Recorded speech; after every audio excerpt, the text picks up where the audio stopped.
on the spot. We're counting down to the PlayStation 3's midnight launch. Sega's stopping by with Virtua Fighter 5, and we're raiding the PS3's online store for demos of MotorStorm, Formula 1, and more. Don't forget the Wii's launching on Sunday. To remind you, we've got Trauma Center Second Opinion, Tony Hawk's Downhill Jam, and the single-player mode of Super Monkey Ball Banana Blitz. Goodbye, next gen. Hello, current gen. We're live and on the spot.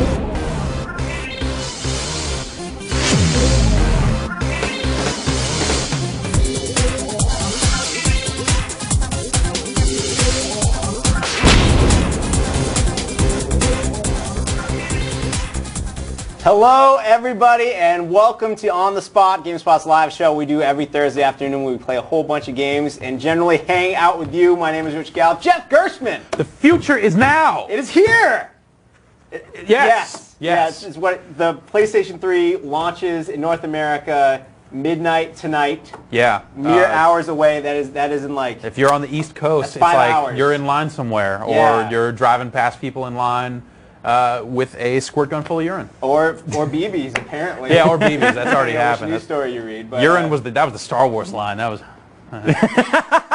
Dumbledore dies. So there's a PlayStation 3 coming out. Yeah, a third PlayStation. Yeah, and we're helping you count down to it. Starting in a couple of hours, we're actually going to have a live show. Ryan McDonald, Ricardo Torres, Brad Shoemaker, Tim Surratt, they're all live in New York. They will be in a couple hours. You get to see them count it down all 3 hours to midnight. Yeah. But we are going to have a whole bunch of games leading up to the midnight launch. Dude, what? Exactly. All right. Ryan Davis, tell us about today's show, would you, sir? Okay. We've got all sorts of. I'm on the beach here, apparently. We have a phenomenal show today. It's Those waves are ridiculous. It's dude. really nice on the standing set today. Let me tell you that much. Much better than you guys have it over there on the sitting set. But we have so much amazing stuff today. We're going to be playing a bunch of PS3 games, a bunch of Wii games, and we're going to throw some other stuff in there just for good measure. Talking about the PS3, we're going to have Virtua Fighter 5 here. It's here. We're going to be playing some in the studio. We're going to get into some more Resistance Fall of Man, Blazing Angels, also in the house for the PlayStation 3. We're going to play some Need for Speed Carbon. You might have seen the other versions, but now we have it on the PlayStation 3. When it comes to the Wii, we've got Super Monkey Ball Banana Blitz. We're going to be playing some of that, the single-player game. We've got Trauma Center Second Opinion. That's the sequel to the DS game where you cut dudes up. You're a surgeon. It's crazy. We're going to be checking that out with Greg Kasab a little bit later. We're also going to be playing some Tony Hawk's Downhill Jam. Jeff, you're going to be jamming up that I'm heading one. out to the beach a little later. You come over to the beach. We're going to jam downhill a little bit. That's why I wear these shorts, because I never know. I'm totally jealous. Yeah. I also have to say that there is a rumor that another Wii game is en route right now.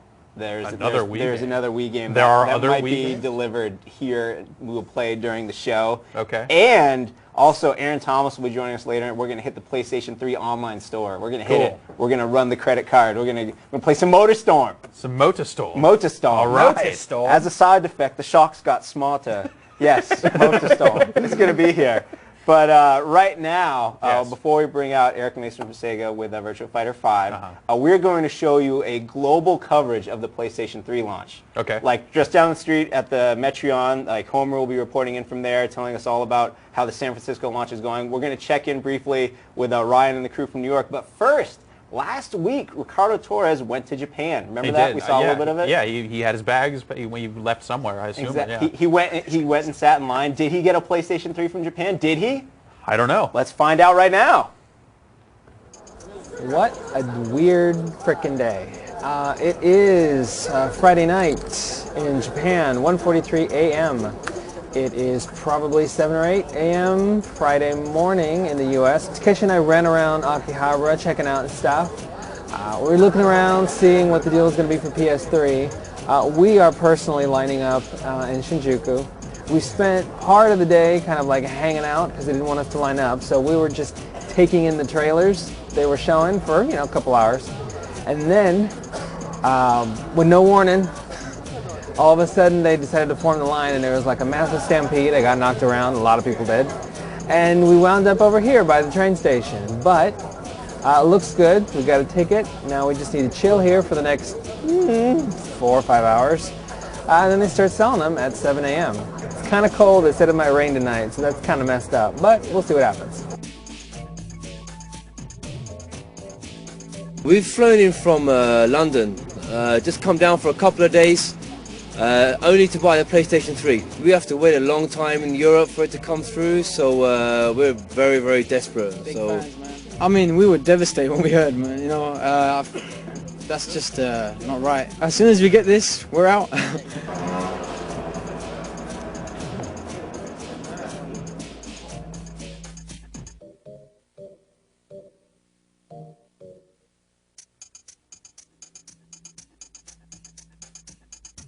PlayStation 3いよいよ発売となります。9、9、8、7、6、5、4、3、2、1。PlayStation 3発売です。皆さん拍手をお願いします。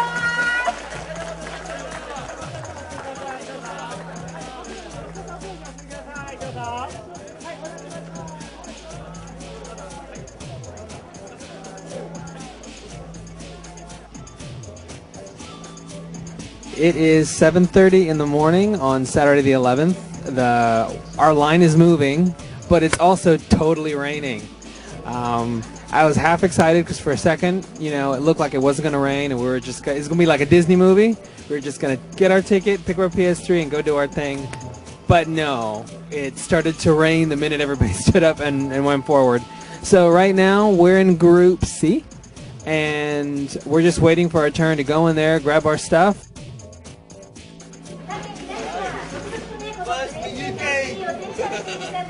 I love Japan. I love Japan. Thank you, Japan.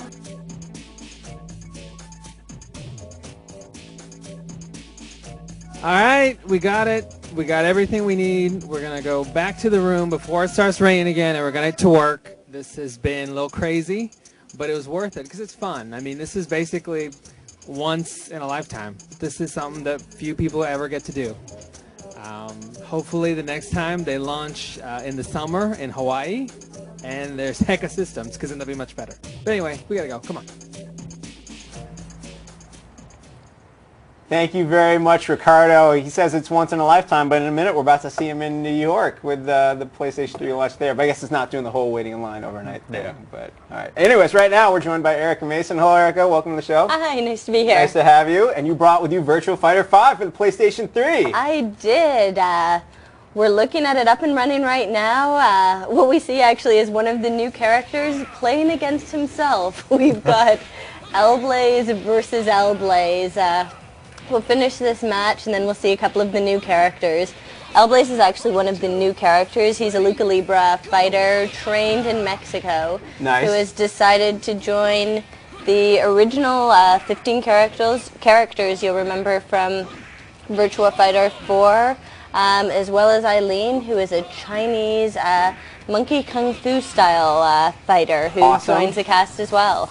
Now, Jeff is the envy of many of his peers right now because he actually gets to play this game. Greg might come and try ripping the controller out of your hands shortly, Jeff, so be careful with that. We'll see how that goes. But so this is a PlayStation 3 game, but it's also an arcade game. It is. It launched in the arcades in Japan a couple of months ago, and in North America, at least, this is the only way you're going to get to experience Why don't Virtua you put Fighter it in all the 5. great arcades here in the States? You know, that's something I would love to answer, but you're going to have to buy the PlayStation 3 the answer version. is there are no arcades in the United States. But all right, now who are we seeing fight? Oh, we're seeing L-Blaze against Brad. Brad's one of the characters you'll remember from previous games. It's cool there. You can see how there's destructible elements in the environment. Nice. Nice.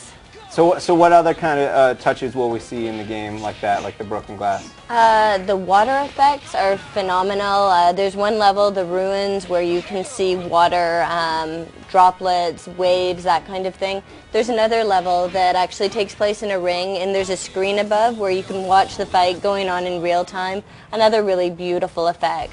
The team has been working really hard to take advantage of the capabilities of the PlayStation 3. And considering this game isn't coming out until spring 2007, they've done a phenomenal job. Nice. And are they still doing more to it until it comes out, obviously? There's going to be a ton more. There's a lot of announcements and a lot of content that we haven't shared yet, so got to stay tuned for more updates. If you want to share any of it right now, it's cool. You know, I think That's I'm just going to have to come back. Right now we're seeing some nice fighting in the snow right here. Yeah. That's cool. You can see here, one of the cool things about Virtua Fighter is that it's not just about size. L-Blaze is playing Wolf here, and Wolf you'd think can be in sort of a bigger, stronger character, would be able to kick L-Blaze's butt. It's not the case. It's really about the skill of the character, and the characters are particularly well balanced. So you pick a character, you get to know them, their moves, their combos really well, and you'll be able to challenge any of the other players. Jeff, you just keep winning. I keep waiting to see a character select screen, but you're not making it possible. We'll see how it goes. Well, we're going to get it right now. All right, cool. I got to the end of the demo, so Nice. we'll start it back up here. Yeah. All right, well, we'll see the character select screen, and Erica, you can tell us who to look out for here. For sure. Right there is Eileen. She's one of the new characters I was talking about. Akira is another classic favorite who people will remember from previous games. Why don't we give Eileen a go so that we can see how she plays? And while you're doing that, we are going to open the floor to questions. One of the best parts of On the Spot is, of course, taking questions live from the audience using the handy form you see built into the player while you're watching the show. Ryan Davis, what you got? I've got a ton of great questions here. Kenneth Perea from Fall River, Mass wants to know, is Virtua Fighter 5 going to make any sort of use of the 6-axis controller with the motion control, the gyroscopic stuff? There's nothing that's been announced right now. One of the objectives of the team is to really have the perfect arcade conversion for this game. They're looking into it, but no announcements right now. You can't really tilt an arcade machine. Exactly. You could, but they tend to kick you out. Yeah, Yikes. it's one of those afterburner machines where you sit in the part that tilts. I don't know. Japanese arcades are pretty crazy, though. They let you smoke in there, Yeah. so anything goes. Last time I was in Japan, actually, I went into Sega City, into one of the arcades. I walked down. It was me and another colleague. We were the only two girls there. It was us and about 100 chain-smoking Japanese men. And you took them all. You know, I held my own. Nice, very nice. Ryan Davis, more questions, please. Uri Cohen from Palm Coast, Florida wants to know if you can talk to us at all about extras that are going to be in here that weren't in the arcade version. There's going to be announcements in the next couple of months, so stay tuned. Nice. I have a feeling we're going to hear that a couple more times. Ryan Davis, next question. Can you say anything about... I'll ask it. I don't care. David Brown from Lakeland, Florida wants to know about any possible appearances of VF5 on other platforms. No announcements right now. Nice. Ryan Davis, you try finding one more question for me while we watch this fight. Tyler Wiley from Virginia wants you to do a throw. There you go. All right, I'll do what I can. All right. That counts. There you go. There you go. Is that a good one? You like that one? Oh, very nice. All right, let me see what else I can dig up here. You keep Cool, digging, Ryan yeah. Davis. I'm digging. You dig. You're doing well with Eileen. She's I've little, never- but she's fast. Yeah, never actually played as that Yeah, before. she's actually a pretty good beginner character. Mario Sanchez from El Paso, Texas wants to know about any sort of customization of the character's appearances. There is going to be customization in there. We've announced that much, a ton of items. There's going to be more details on the specific items in the next little while. Even in this build, you can see how the characters have got some different outfits. So you've got Eileen, and then you saw Eileen playing there in her shorts and her different outfits. So expect more news on that in the coming months. Wolf's gotten really big, it seems. Yeah, did you see when he was breathing there, just the steam coming out of his mouth because he's playing in the cold? That's another just really nice effect that we're able to do with the PlayStation 3. You should really wear a shirt. Yeah.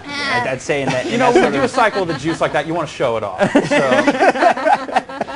Bobby Needham from Norfolk, Virginia wants to know about downloadable content, demos, any plans for that sort of stuff for VF5? We're looking into it right now. It's something that we're talking to the team about. Hopefully you'll have announcements in the next little while. Cool. Well, Erica, any last words on Virtua Fighter 5 while we still have you here? It's coming out spring 2007. You know, we're just really excited about it. We think it looks fantastic.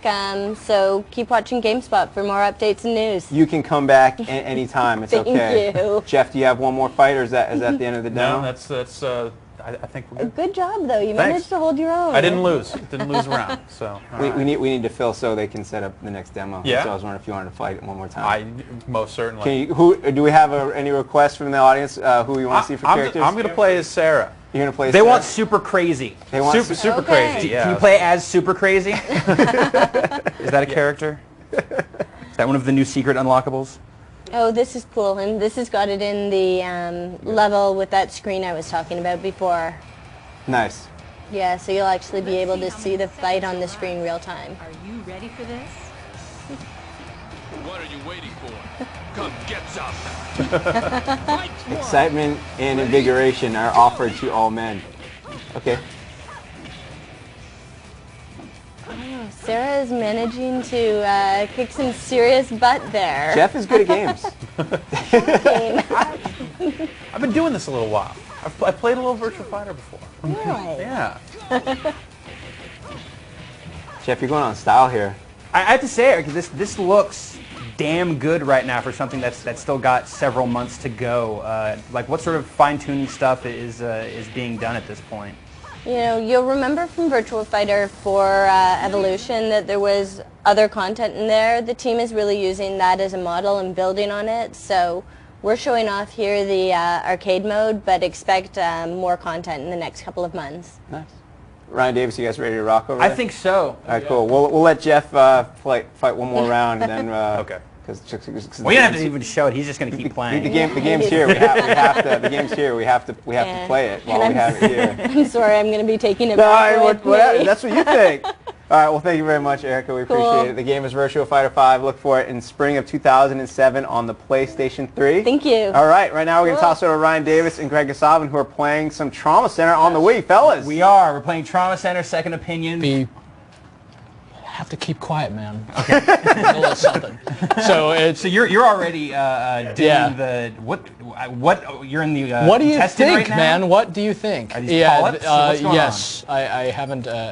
For all my hullabaloo, I haven't actually been paying close attention to what I was being asked to do. I'm just kind of messing around. Got syringes, scalpels, forceps. Oh, vitals dropping. Yeah, it's good to have the audio. So yes, I'm operating on someone's, I think it's his large intestine, and I am removing something horrible. Now, for those who don't know, this is a sequel to a definitive DS game. It's actually not a sequel. Oh, it's a remake, which is really weird because when have you heard of like a portable game being remade on so-called next-gen console? So it redoes all of the artwork. It adds new stuff to the story. It adds some new tools for you to use. But for the most part, if you've played Trauma Center Under the Knife, then you will be familiar with a lot of what happens in Trauma Center Second Opinion. But I'm really impressed with this game. The review is going to go up in a little while, and it really sold me on the controls. I have to admit, I haven't been able to spend much time with the Wii remote until having to play this game, and I just thought it was a really cool experience that did a lot of, really got you kind of into it. You do get definitely involved and start stammering when you're trying to explain it and play it at the same time. So right now I'm cutting a tumor out of a dude's intestine. Here's one of my favorite parts. It's not a tumor. Anyway, cut something horrible out of his intestine. You use the forceps now to take it out, and the way you use the forceps on the Wii remote is you actually have to push both the A and the B button at the same time, so you kind of squeeze your thumb and index finger. It's just like actually squeezing, a pair of tweezers. So that was a Kindergarten Cop reference, by the way, Greg. What was? It's not a tumor. Oh, right. Now you awesome. get it. Who's your daddy? Thanks for distracting, Jay. What does your daddy do? Yes. So I mean, what sort of different activities right now you're operating on an intestine? So this is we should take a step back here. I'm going to load up a different level. The cool thing about this game is it's not just kind of a stuffy surgery simulation. It's got this completely crazy, like anime style story to it. The story is really, really good. I was actually kind of blown away by how good the story is. It's all done, really really simple stuff, just kind of, still images and text. But there's really good writing, and and it starts off pretty intense, and it just goes way, way over the top from there. And I don't really want to spoil it, but suffice it to say, you know, having kind of moral discussions about the merits of euthanasia is only the beginning, and soon enough you're dealing with like crazy bioterrorism and an ancient power called the healing touch and all kinds of stuff. And then in the fifth season, Noah Wiley goes to Africa. Yes. So actually, this is a good one. So here's one of the new tools. I think this guy's hurt. Yes, we're going to bust out the defibrillator, or however the hell you pronounce it. My mom would be proud. So here's something where you actually have to push the controller towards the screen, which is pretty wild. Again, just kind of like dealing in the third dimension with your game controllers is something at least I have not experienced. So now I have to zap him one, kind of like a golf swing. Except you're shocking a dude, which is awesome. So whatever, that is totally like golf. That is analogous. Yes. So okay, so you gotta take care of the lacerations. First, I gotta jack him up with this stuff that makes him feel all happy, and then stitch him up. My stitching job, you know, you can be a little. That's allowed to be a little sloppy, but you, earlier when you have to make incisions, that stuff is tough. The incisions are definitely hard to make, so I think I might have to do one here. Let's see if I can actually do this. So I have a question from Jonathan Perro in Edmonton who wants to know how touchy are the controls? When you're making an incision... here's a good example. That's why I said it. You're good, man. Oh, very touchy. Good. Whatever, so, bad. It's interesting because, I love this part. This is nice. That guy's got glass horrible and crap stuck in his something or other. So, I think my insides look like that. Yeah. So, like, actually, I think the game has a really nice sense of style where it's kind of just unsettling enough. So, this is kind of like you're playing Operation. You're taking these horrible... So you have to like actually raise the controller. Yeah, you have to lift the gnarly things out of there and then. But you're. Drop them in the little basket. Dude's gonna die. He's not gonna die. Greg's already developing a god complex from playing too much Trauma Center. Rich, I think I'm standing a little far away. I'm not normally this horribly jittery. I think I'm standing a little far away from the screen here, so. I'm sure this guy will forgive me when he comes to, or in the afterlife. He's down to 4, 3. Oh, I got more of this stuff. I got plenty. I have to ask. I played the DS game, and I got to a certain point where I just had to stop playing because it got too hard. This game's difficulty is better balanced, and although it is interesting that like making the incisions is harder, but for the most part, it's easier to play and. Cardiac arrest. Always at the wrong time. So it's... Give him the juice! Come on, man! Live, damn it! Live! Don't give up on me now! Damn studio lighting. Almost. And meanwhile, I'm running out of time, and there's the tense music playing and all that. So this game... it definitely... Oh, I can't look. Yeah. Anyway, to be continued. Let's go to a different one. All right. Or you killed that guy. So what were we saying? Yes, you've got multiple difficulty settings this time around, and I did have to like drop it down from normal to easy at a certain point because it got really... it does get really intense after a while. I said this earlier, but I'll say it again. I still think Derek Stiles is the best fake doctor name. It's a pretty good fake doctor name, and he's a cool character. He, again, like this game... let me show you one of the other characters, actually. Rich, we got time for one more of these? Yeah, let me look a little bit. Let me show you a horrible fractured arm. Please. So, that's what my day's been missing. Yes. Benjamin Ma in Denmark wants to know if Trauma Center is suitable for all ages It's rated T for teen. There's nothing to... If you've ever watched those weird like ER clinic shows, it's nothing that gnarly. It's definitely kind of anime stylized. It does seem like they abstract everything enough. Yeah. I'm going to mess this up horribly. Gustavo in Pasco, Washington wants to know, is it easier to play this game with a stylus or the Wii remote? It is easier to play with the Wii remote because the cool thing they do is on the DS, you're having to constantly tap on the side of the screen and then in the middle of the screen because you switch tools kind of along the periphery of the touchscreen. But here you're using like the nunchuck thing to select the tools from a radial menu, and it's like a much nicer simulation of, you know, what being a surgeon is probably like, because, you know, they're using both hands. It's like, hand me the forceps, hand me the scalpel, whereas kind of the main hand is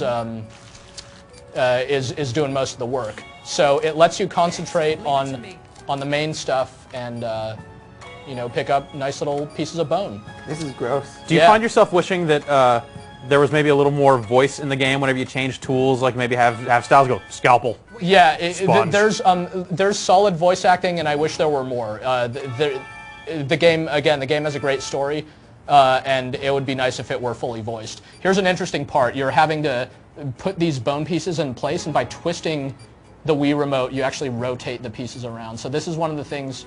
Oh, that's not right. Oops, sorry. This Putting is bones in the wrong places. So this is one of those things that just wasn't possible on the DS. That's crazy. Is that the Yeah. right way? One last question, Greg. This is from Eric Malone Yeah. in Clarkston, Michigan. He wants to know, do you feel any remorse for killing that last dude? You know, the game softballs it a little bit, because it's like if you fail, there's a cut scene where like one of the ranking doctors will be like, get out of the way, I'm gonna finish the job, and then it basically gives you, you know, the little, you dejectedly quit the medical profession in disgrace game over screen, which is really nice, you know, especially when I see it over and over and over again. That seems like a pretty Japanese Yes. touch. So great mission names like Just Let Me Die.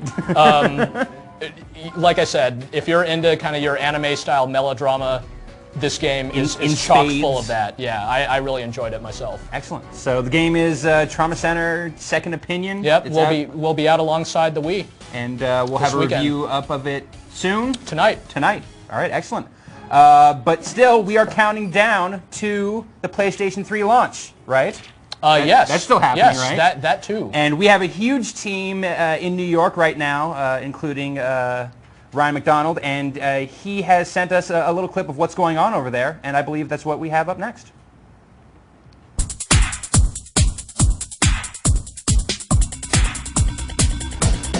Hey, what's up, everybody? This is Ryan McDonald, Ricardo Torres, Tim Surratt, Dan Horick, Brad Shoemaker, the whole New York City crew. We're out here at the Sony Style Store in New York City. Everybody's lined up for the PlayStation 3 launch. It's Wednesday night. We're going to hit the line and talk to some folks, see what they're doing and how it's going. So let's go ahead and check it out.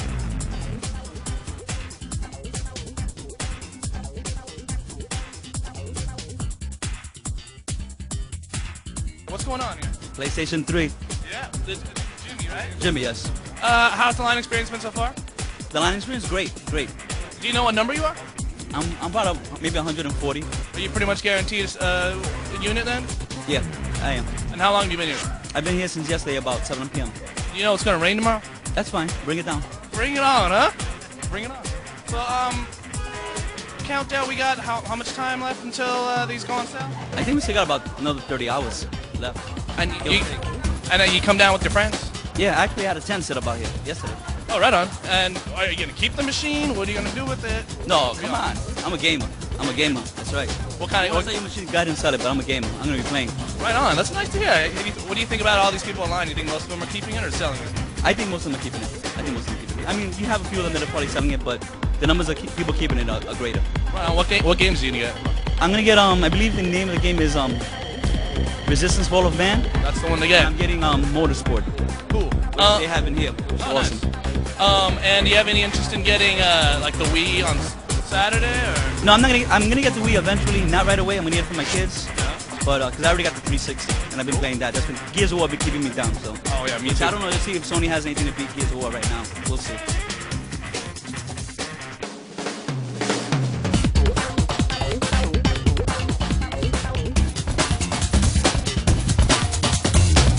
Why you want a PS3 and what are you gonna buy?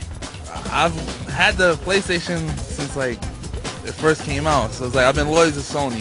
You know what I'm saying? Like, new system, new console. We need to get Xbox out of there right now, man. Seriously. And so, how long did you have to save? It wasn't probably like since the summer. But I've been waiting on it since the first time they showed it at E3. When I seen it on GameSpot, you know what I'm saying? E3. We can't complain. Yeah. So which one you getting? You getting the 60? You getting the 20? What? 60. Definitely a 60. Get everything out of your system. Basically, that's what it is.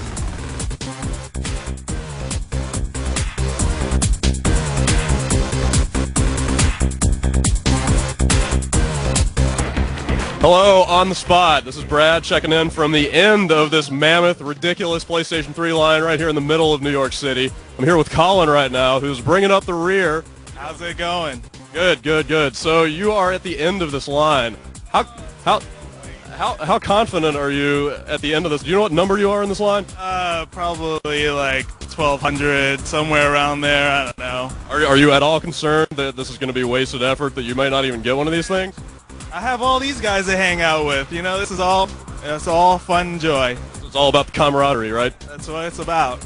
Cool. So if you do happen to get one, what games are you going for? I think Resistance is the mandatory.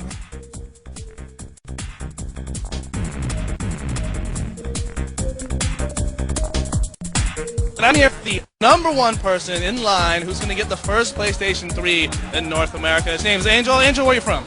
Manhattan. Angel from Manhattan, and you have been here since? Monday night, 8 o'clock.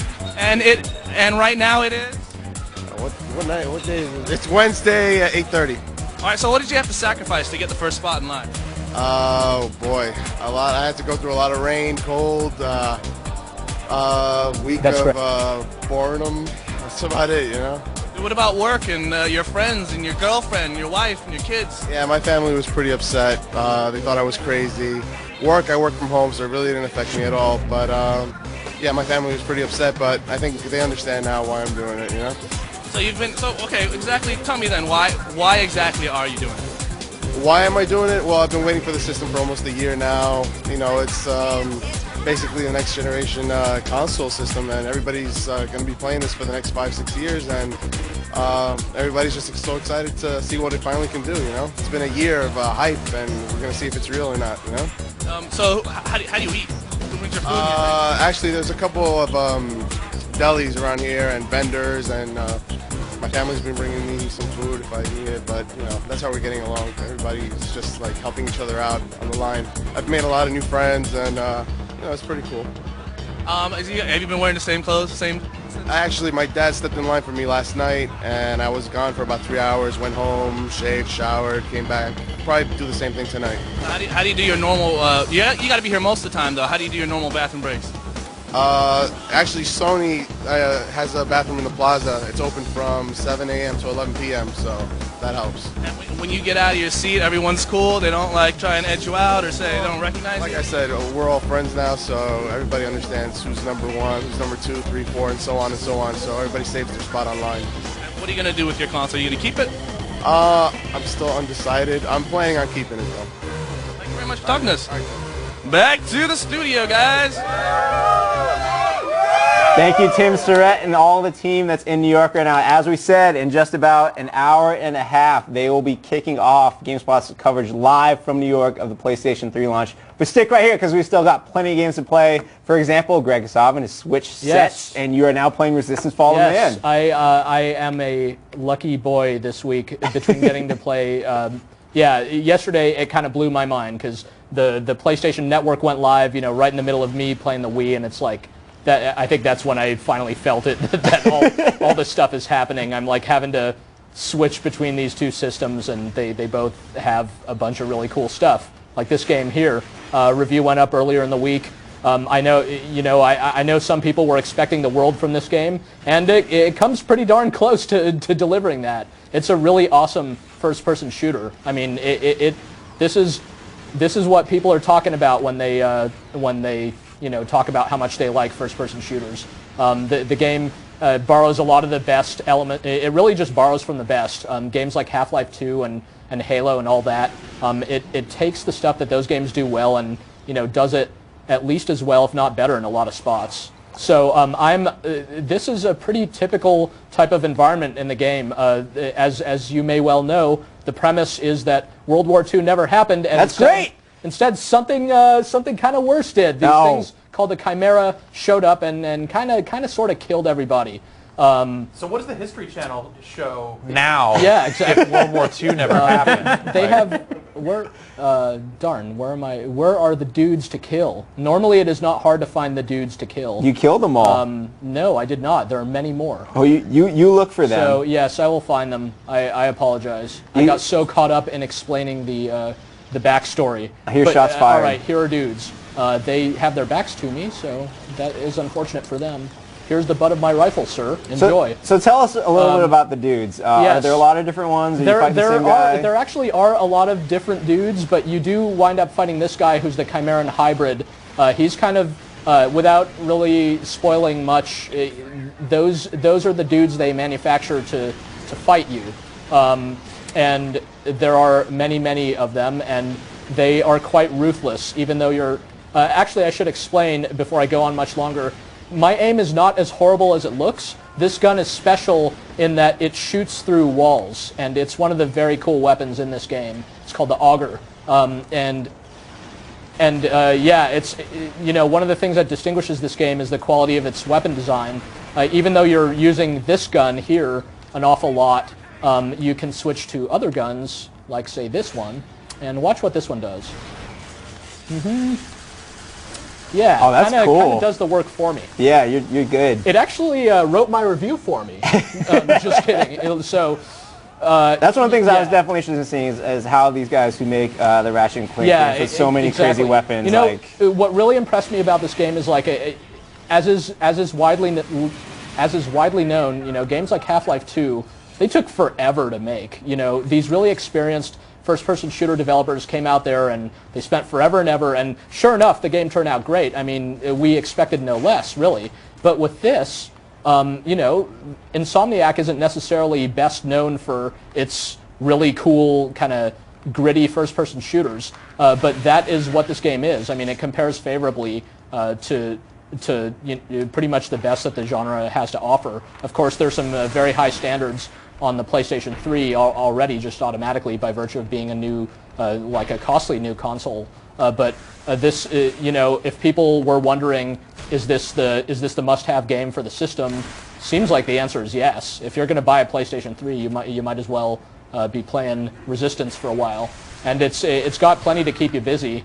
40-player multiplayer, I'm pretty sure that's a record kind of limit on consoles. You just get into some really big, kind of crazy matches. How high did the Battlefront games get? Did they only get to 32? I think Battlefront got to 64 on the PC, but maybe only 32 on the Xbox. On the console, so it's a console game. Ryan Davis, we getting any good questions in? Yes, I've got Abu Bakr from Raleigh, North Carolina wants to know about the length of the single-player game. It's a good like dozen hours. It actually it had a nice effect on me where I was sure, you know, I was near the finish line. I'm like, all right, time to wrap this thing up. And it went on for like a good several levels longer than I thought it would, which I always appreciate when games do that, kind of keep you going for longer than you expect. The cool thing about the level design in this game is it's totally no nonsense. There's no kind of, oh, now go back to where you came from or solve these stupid jumping puzzles. It's just like what you saw just there, a lot of kind of street-to-street urban fighting, that kind of stuff. There's definitely some, you know, corridor crawling, what have you. Oh, a vehicle scene. Here's a vehicle scene that is unlike anything you've ever seen before. I'm being somewhat facetious when I say that because this is basically straight out of Halo, but in Halo driving around in a Warthog is fun, and so it is in Resistance Fall of Man. This is an example of one of the more like wide open environments, and I'm controlling the Jeep, as you will tell from my driving, and I've got Homeboy there on the gun in the back. Nice beret. Yes. Ryan Davis, I want 2 more questions. RJ Polonia from San Diego, California wants to know about the differences between the humans and the Chimera in multiplayer. In multiplayer. That's actually one of the most unique aspects of the game in multiplayer, although if you've played stuff like Aliens vs. Predator, it will seem less unique to you. But basically, they have different abilities, the human and the Chimeran sides. The humans can sprint, and they also get a radar that shows them both friend and foe on the map. Whereas the Chimeran hybrids, they're bigger targets, but they can go into like a rage mode that makes them stronger, faster, tougher for a little while, and they can even see through walls. So they play quite differently, even though they use the same weapons, although they start off with different guns. And it seems nicely balanced and everything, and in a lot of the multiplayer modes, you actually change sides in between rounds. That helps keep things fresh.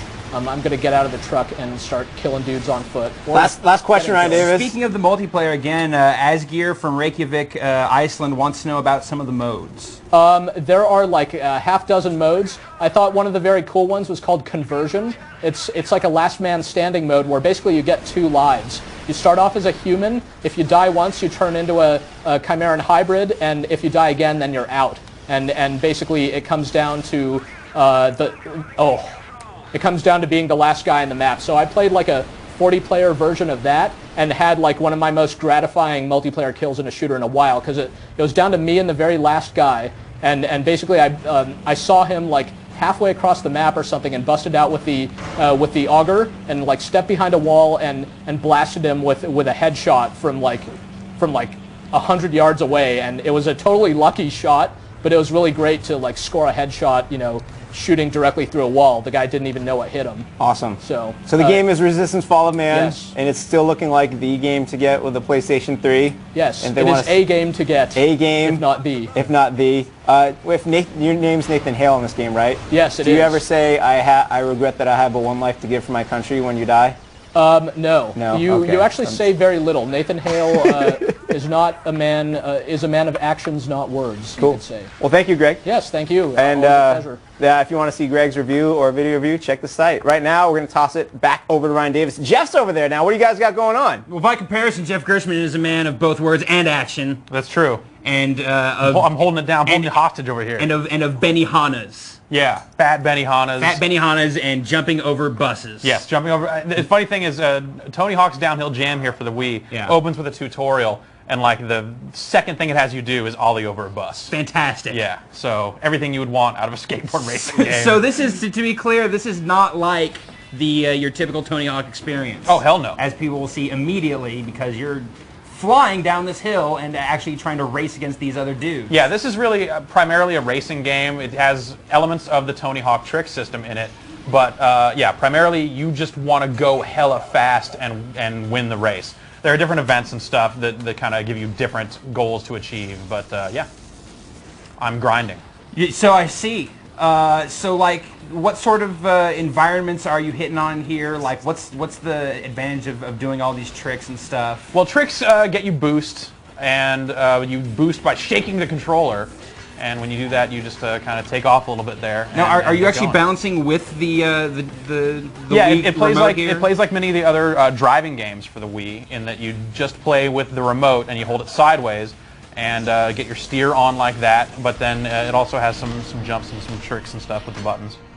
Cool. Let's do another race here. What's up with the skaters in this? I see you got Tony Hawk, but it's Tony Hawk and then some dudes. Is it a bunch of like made up dudes? Yeah, it's a bunch of made up dudes here, like Tiffany and Gunner. And Gunner's Kyla. Gunner's my favorite. Mackenzie. Bud. We're gonna play as Bud. Bud really does look like a Bud. Bud. Shaka, we're going to Edinburgh. We're gonna rest you. Ah. This cop bought me this burrito. Rich Gallup. Hi. What do the people at home want to know about Tony Hawk's Downhill? Alex from the T-Dot wants to know, or is it just races, or are there other modes? I believe there are other modes. This game's actually a lot like the DS game that came out not too long ago. The tracks are very similar. Of course, they do look a little bit better on the Wii than they did on the DS. Is Mackenzie talking Yang here? Mackenzie's, man, I hate her. She's always, man, her spiked collar. She's always trying to show me up. So punk. Totally. Rob Wright from New Zealand wants to know, how accurate does the controller feel? It's kind of all over the place. Like, this game's really crazy in terms of how it controls, and there are just like ridiculous grind lines all over the place, so you're just kind of well, so far anyway. I'm sure once I get used to the tracks there'll be a little more finesse involved, but right now it's just hit the grind button a lot, hope for the best, and that's why I'm finishing third a lot. So is there any do you get any sort of like a speed boost inherently from doing grinds like you do in the grinds will kind of get you a little more speed than just average moving. We have a great question here from Sean in San Francisco. Let's hear it. Can you draw a parallel between this game and the SSX series? Totally. Yes, very much so. Like, as far as I'm concerned, this game is like more comparable to SSX than any of the Tony Hawk games. I mean, it has like elements of the trick system, but its primary focus is to be a racing game with stunts, much in the same way that SSX has always been. Now you're tilting the controller to steer yourself, and you're shaking it when you want to do your boost. Does it do any other crazy stuff with the Wii remote here? Not really, no. Tabor Wilmot in Monroe, Washington wants to know, is any aspect of this game difficult? Well, I keep finishing third, so clearly there's something I haven't quite gotten down just yet. But as far as like difficulty, no. I mean, the landings are like super forgiving. So you know, even if like you land like you have to land basically completely sideways to wreck.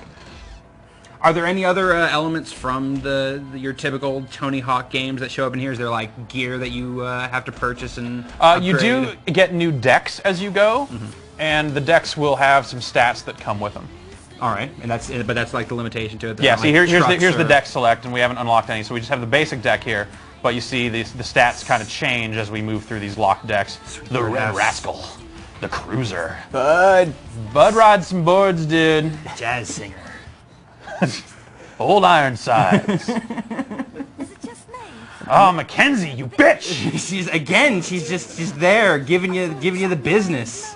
So now I think if I win this race, I get some new clothes for Gunner, which is good because dude needs some new threads, dude. Gunner, seriously, bro. Rich, you got one more question for me here before? No. No? All right. Well, I'm afraid we're not going to get to see Gunner finish out this. But, dude, Gunner needs his clothes, guys. What is wrong with you people? I swear. I'm grinding on this car. I'm doing stuff. Yeah. Oh, see, there I fell. But that's basically that's the first time I've fallen since starting playing this game. So it is very forgiving. Cool.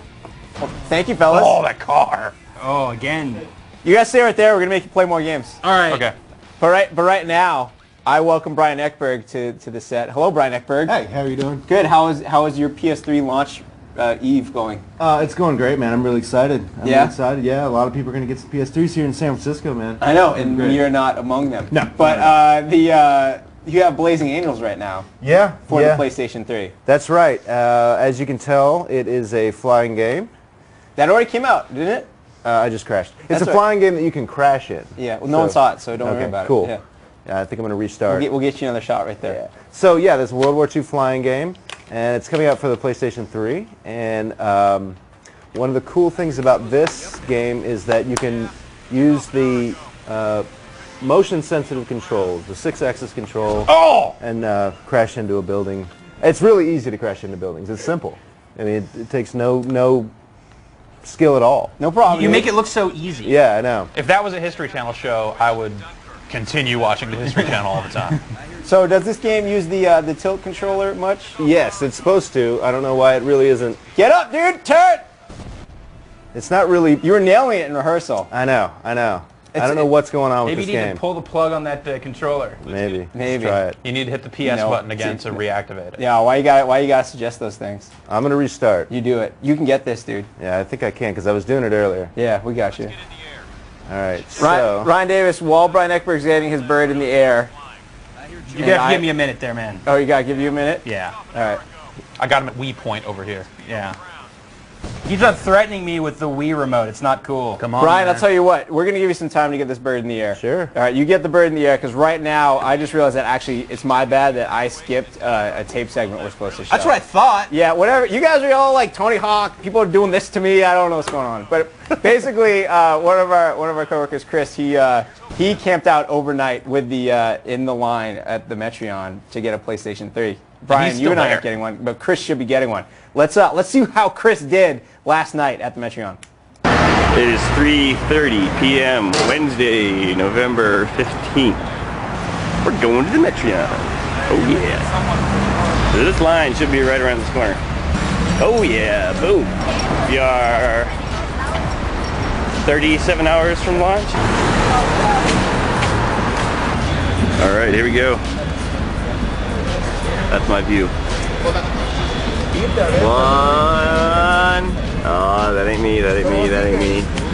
There we go, 61, baby. All right, there's PlayStation Store. 6:15 line check. Lots of cars going out.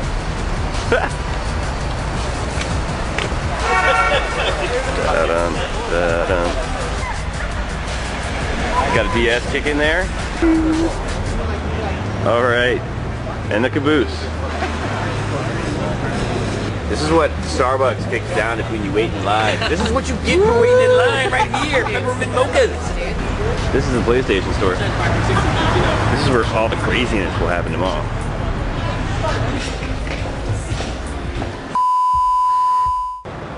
All right, we are on top of the parking lot, 7th floor. It's 8:40 p.m. There's the start of the line. That's my spot right there. So is everybody here selling it on eBay? We would never do such a thing. All right, time is 9:15. I got some friends of mine showing up. They brought the Weber. Yeah!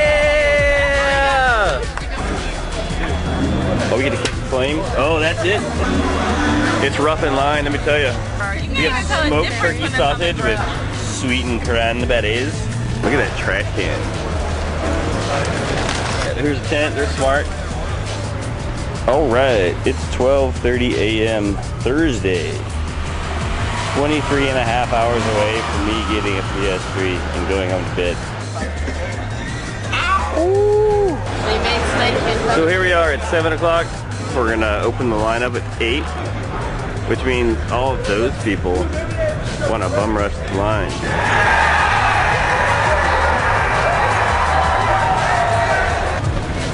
This is the main line transferring across the street to the main line.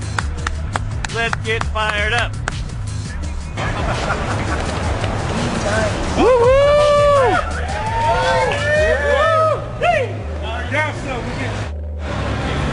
Down a little bit more. There they go. This is me going back into the fold. We are currently over there. Front of the line is right there. The rest of the line is right there, right here.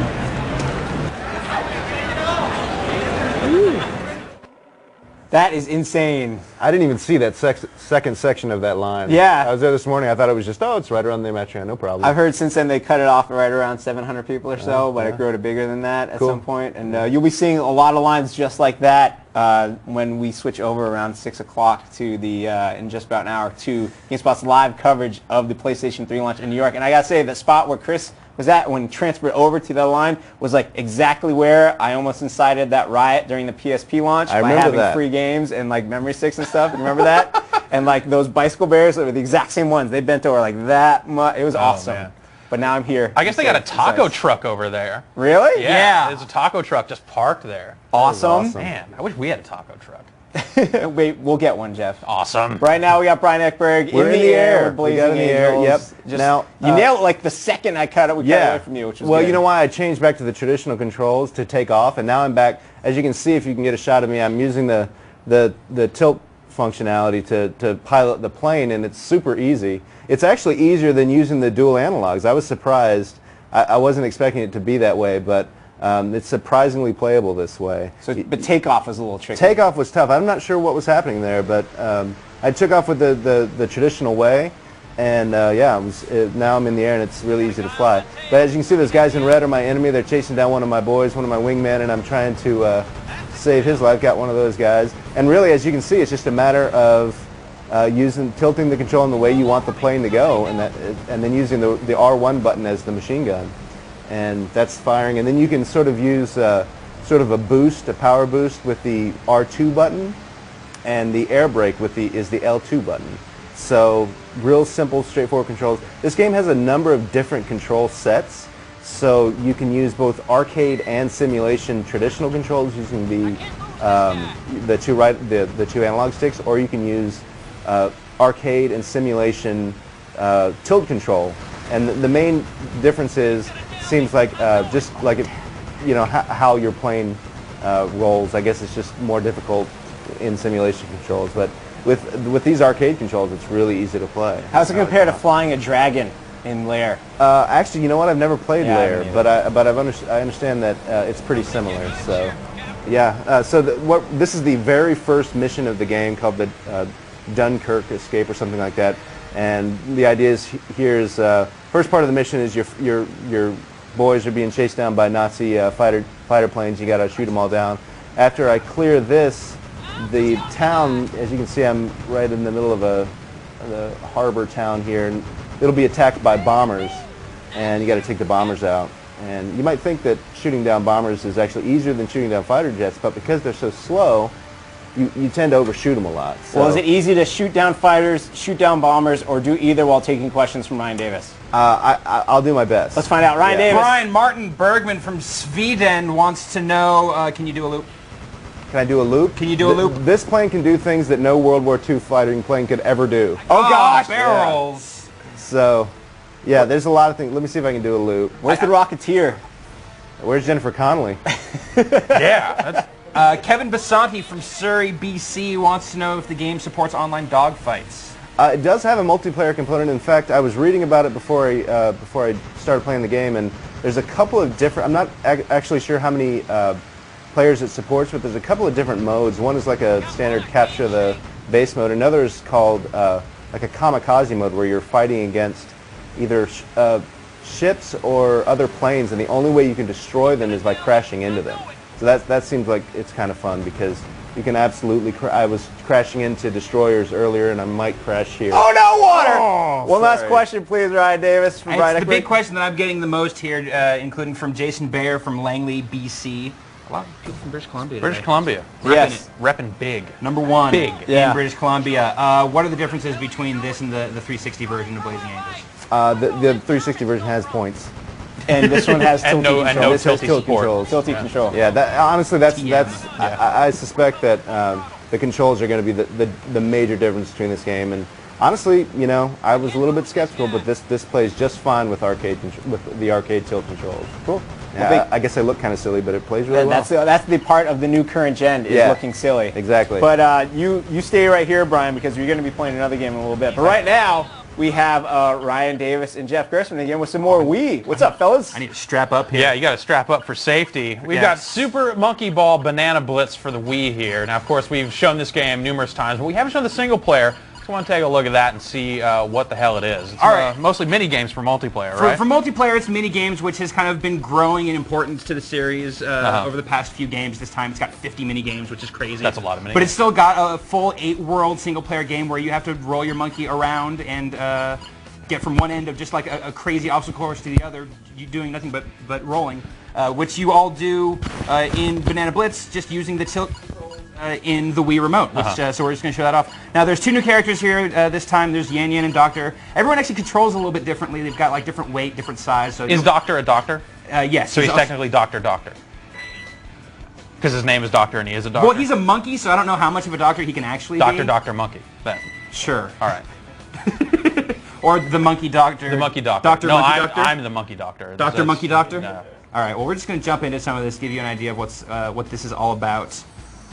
Now, it's weird because since you have to tilt like this to move to the left and right, it feels like it would be super taxing on your wrist. So I actually find that it's best to kind of use your fingers. Real light touch. Less than your actual wrist. Yeah, very light touch. This is, I've found to be really sensitive and quite responsive. So now this is really similar to kind of how the Monkey Ball series has been from the start. Right. It's just that it instead of using a joystick or the analog stick as you would in the other versions, you're tilting this around. Now, new this time, which I'm not going to use here because it would totally mess me up. I'll show you at least. Is you can jump using the A button on the Wii remote, which if you just put that into any of the other Super Monkey Ball games, it would just suck all the challenge out of them because so many of those levels are designed around just having to use just your momentum to get places. But the level designs here have been changed enough so that it I'm running out of time. So that get there. So that it works, and it. I found through playing through this game that the level designs are a lot different, and that there's a different kind of challenge to this than there was in the past Monkey Ball games. The levels are a lot longer, so it's not so much of like this one super intense piece of puzzle that you have to figure out as it is a series of them. So it's more of like a slow burn on the dread. Crazy. So now the original arcade version of this had a banana for a joystick. Yeah. Bill, do you think that that there's maybe a future in a banana-shaped Wii controller? Jeff, you know that there's always future in bananas. Yes. Especially when it comes to video game peripherals. I'm sure that it. Video game bananas said are that almost now, as good as real our bananas. friends at Pelican or Nyko are probably now just feverishly working on some sort of add-on peripheral. If they're stealing our idea, then they are most certainly not our friend. I'm actually going to try out. Well, actually, I guess I can't. I got to keep going here through the jungle here. You want me to ask you questions while you do that? Ask some questions, dude. Let's hear it. We have a question from Brian Adams. Dude, awesome! Yes! Made my day. #1 in British Columbia. You know it's true. It's Brian Adams from Maryland. He wants to know, Ryan, I can tell because I saw you play this earlier. At any point, does this get a little frustrating or tough? Oh my God. Yes. Yes. No. I mean, one of the hallmarks of the Monkey Ball games has definitely been a level of difficulty. And that's definitely in effect here. This is like the second world, so this is still pretty easy. But you get into about halfway through, and you definitely get that same sort of pit of your stomach. I almost feel like throwing up when you finish a level, just because you're so relieved that you got through it. So you need to wear the wrist strap so you don't throw the controller. Is that kind of? It's like when you were done with one of these, you want to just drop it immediately. It's like, oh, thank God. So it's good that you have the wrist strap, no doubt. Here's a more metaphysical question. Heavy. This is from Nick in Berlin, Connecticut. Jungle. Are you turning the level or the ball in this game? That's a very profound question. I think it's always kind of been accepted that you are turning the level itself, that you are moving the world around the monkey. Though now you can hit A to jump, so now you are controlling the monkey. It is like you are actually controlling the monkey at this point. Ooh. But since the world does tilt, it's like one of those marble maze things with all the right. It's like the labyrinth kind of thing. Yeah. You know, guys. You know how I was hinting earlier about how we have. I'll let you do the bonus. Banana stage. bonus level. But, bonus bananas. We were hinting that there should be another game on the way. Yeah. It's here. What is it? What's? It's Dip. Yeah, that's right. I forgot about it. I actually forgot about that. It's here. It's the Rayman Raving Rabbids. Rayman? I love Rayman. And you guys. Everybody loves Rayman. You guys are gonna play it right now. All right, cool. Let's do this. I'm collecting monkeys. You want to come do the honors, Brian? You're gonna just interrupt my game right here. Whatever. Bonus stage. Just make it happen. Head back to the menu, man. Down there. Hit the home key. Let's do it. Hit the house button. All right. Yeah. I'll hit push the house. button. I will house you button. All right. The Wii will house you. Ryan Davis, how long does a single-player campaign take to play? Would you guess? That is actually one of the things about Banana Blitz. Single-player stuff is a little bit short. I mean, it's a matter of perspective because it is still several hours. You're going to have a lot of levels that you're going to spend a lot of time trying to get through, especially once you get towards kind of the end game stuff. Mm-hmm. But by the standards of other Monkey Ball games, they tend to have a lot more levels for you to play through. The trade-off though is that this has such a huge multiplayer component to it now that really does more than make up for it because you have like 50 fully different filthy 50 mini games to play. Which makes all the difference. Now I have to say, oh right, that wasn't on. I forgot. You guys. This is a first look. Never played this game before. Raving Rabbids right now. Can we get a little sound on this? Yeah, we're free falling here. You need some sound. Can I hear it? I need more snare. Some music in the monitors. It really bothers me that every Wii game starts up with this screen. This is the fun part about doing a live show is that if something just arrives like this, we can just bring it right here and hook get up things that going. nunchuck. Yeah. Nunchucks. And then we'll get it going. Rayman, Raving, Rabbids. How about now? Is it making sound? Oh, there you go. I hear things. Hearing that sound. Oh, back on the beach. It wasn't the sounds of the beach. That's a yelling rabbit. That was a rabbit. That was a rabbit. It was Raving. Raving Rabbids? Derek Rogers wants to know what beach are you guys at? Do you know? Now we're on the swirly purple beach. Yeah, I don't know. This beach is getting weird. See here, story mode, score Push mode. A to validate. What? Validate. Not like accept, not go. Validate. That's like start liberation. That's your name. SVB. That's a good name. This is exciting right here. First time. Yeah, I'm gonna keep saying I have no idea what's gonna happen next. Now this is some kind of minigame collection as well, right? That's right. This is not a typical Rayman platformer. At least I don't think. I don't know what the hell those are. Those are Froggids. Talking mushroom frog dudes.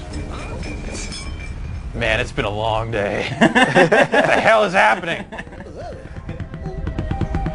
That thing just gets... Rayman is tripping hard. Dude. Oh, dude, my friends disappeared and then just Rabbids showed up. It's just what the hell? Like turned into Sneak King. He's like flourishing some... What's in this tea?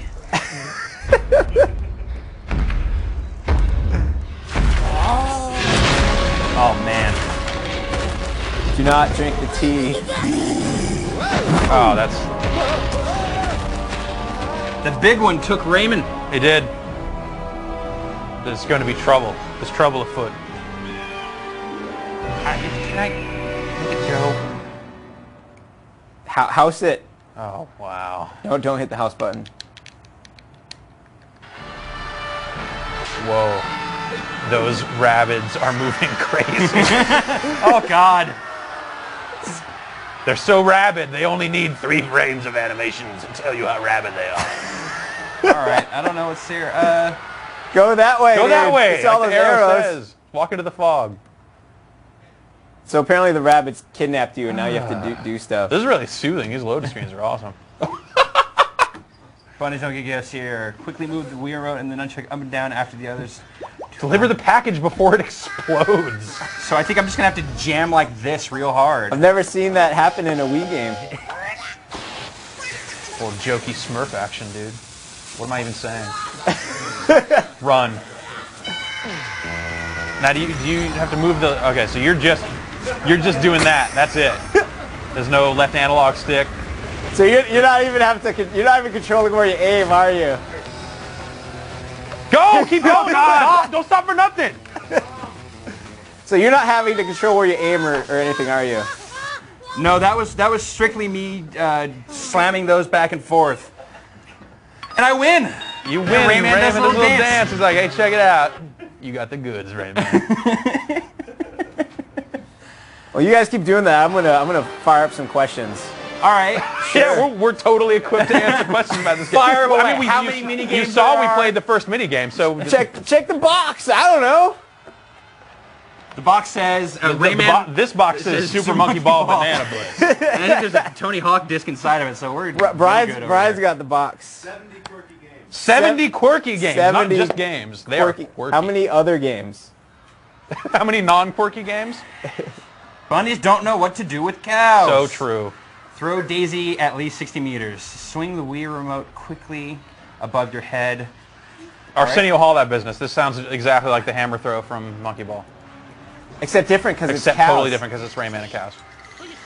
So you guys think this is the future of the Nintendo system? Is a bunch of goofy mini games, or it seems to be fun to do that? It seems like that's. I think when faced with like the prospect of like what are we going to do with this controller, I think developers probably came up with a lot of really crazy ideas that work for like mini games like this. So why not start with this and then get more refined as time goes on, right? This stuff is all really good kind of proof of concept stuff. That's why these mini game collections work here. You failed, but Rayman still dances. You can't stop the dancing. That's really when he needs to dance the most, if you think about it. Yeah, it's really true. Here's a go. Kenny in Belgium wants to know how many Rabbids are in the game. How many Rabbids are in the game? Oh no, 7 or a million. So that wasn't optimal.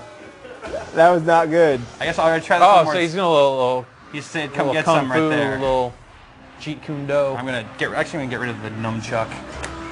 I'm Do gonna it. hit you in the face with this controller. Do it. It's gonna happen. No, you're not gonna know when it happens. It's gotta be a surprise. I like surprises. Or else it just doesn't do anything for me. Dude, you better nail this. Get it. That's it. That's your 60 meter. That's bounce. Get a kick. Come on, come on. Get some yards. Oh. Let me try. All right, you give it a shot. That poor 35. cow. That's tough. You saw, I was hitting the top of the speed meter on that thing. I'm putting the wrist strap on for safety. Oh, and you're a lefty, so I should also stand back. Yeah. You can do this, Jeff. So I can hit A or B to throw the cow. That's right. Okay. Like the But instructions. you don't. said But on you don't the touch screen. anything until you actually Until I want hit to it, throw. okay. So it's not like a hold and throw kind of thing. Okay. So this is our last Wii demo we have for this, and we're going to start ramping up the PlayStation 3 stuff soon. Oh, you got it, dude. So now Arsenio, we've got. Oh, look at that. Look at that. Killing it. Jeff is good at games. Nicely done, Jeff. So what do you guys? What do you guys think? Throwingist, fool. Now that you've been on the standing set for a while, like during the marathon, you know, it really showed how the Wii kind of has to get over the obstacle of us being used to sitting down to play games. Do you think you can stand for a while and play the Wii, or is this the kind of thing where you'll do it for like 15 minutes when some friends are over? Dude, I hate standing up so much. I think it depends on the game. I think some games you're going to want to stand up for. It depends on the motions. I mean, like Zelda, for example, I just finished playing that, and I played the whole game sitting down. So Yeah, Monkey Ball, similarly, that's not a game, at least for the main game, that you need to be standing for, although there are plenty of the mini games which benefit from it, like the golf stuff and things like that. So, I mean, we were even playing Wii Sports sitting down, so you know you can find a way to be lazy. No matter, you do kind of feel like a you can make it jackass happen. sometimes, though, sitting down with some of those games. Mm-hmm. Yeah. Well, anyway, so it'll be interesting to see once we've had the Wii in our hands for a few weeks or a couple months, like how we evolve as people who play video games, Yeah, or do totally. we just gonna crash on the couch and just figure out how to trick the system? We'll see. But thank you, gentlemen. I think the future of Wii mini games is holding the wrist strap like this and then spinning the controller around your head like a helicopter. That's gonna break off and hit me in the face. Yeah, it is. North Carolina. Yeah. Come on, raise up. Like a helicopter. Well, thank you, fellas. You can stick around, though, because we got more stuff coming. No, that's cool. I'm bounce. Because right now, we sent Homer. You know, we just saw a couple reports on San Francisco, or a report on San Francisco. We sent Homer over there earlier today to check it out. Homer, take it away. This was the scene at the Sony Style Store, 12 p.m. on Thursday, November 16th, 12 hours before the official launch of the PlayStation 3. All right, so who's first in line? All of you guys? Oh, you guys taking a nap now? You don't want to be interviewed? So we're with GameSpot, and we just want to get a recollection of what's been happening, how the scene's been like, maybe your names and where you're from. What do you want first? You want first. Yeah. First. Oh, okay, let's get your names and where you're from. Chris from San Francisco. How are you guys? All right, man. Enjoy. My name is Josh from San Francisco. Preston from San Francisco. So what time did you guys get here yesterday? 8 o'clock. 8 a.m.? And they let you guys line up, or did you have to like mill around and loiter? We were first over there. And, we're actually first. Get a guy here, like. I guess Sony got a Sony permission that we could get in that line. Crazy. Cool, you guys. Well, thanks for joining us. I'm sure we'll interview you again at around midnight. So, hang tight, guys. What's up, guys? Hey. We're with GameSpot. How you doing? Nice. How you doing? Doing fine. Yeah? How long you guys been here? Since 2 o'clock yesterday. 2 o'clock yesterday? But I've been around since Monday. These guys. Monday? Yeah. You got kicked out from Get kicked out, so we just kept trying to, figure a way. I was buying movie tickets to pretend like I was. So. That's right, but you're in the first third, right? So you're definitely We're gonna get a box. He's like the 30th, so. Oh, okay. Everything's down. We're good. Cool. Did you guys say your names already? Richard. Richard. Yeah. Hey, wait, did we? You were the first PSP buyer, right? Yeah. That's what happened 2 years ago. No, yeah, last year. Oh, last year? It was last year. Yeah. That's fun. So what games are you guys gonna get? Well, I was gonna. Yes. Yeah. I got an 8.6. We gave it an 8.6. Nice. Call of Duty 3, Yeah. Resistance, and Ridge Racer. I was gonna buy 7, but a lot of them got delayed. What do you guys recommend? Okay. You're away. You gotta go to Japan for that. I recommend that you don't buy NBA 07. Oh, we've already heard. Yeah. We heard that already. Yeah. So don't spend money on that game. All right, guys. Hang tight. We'll see you guys again at midnight. All right. All right. What's your name, man? Wayne. Wayne? Yeah. Wayne, where are you from, Wayne? San Jose, originally from San Francisco. Cool. So how long you been in line for? Since about 8 last night. 8 last night. So what games are you looking to buy? Well, he already got Resistant. Nice.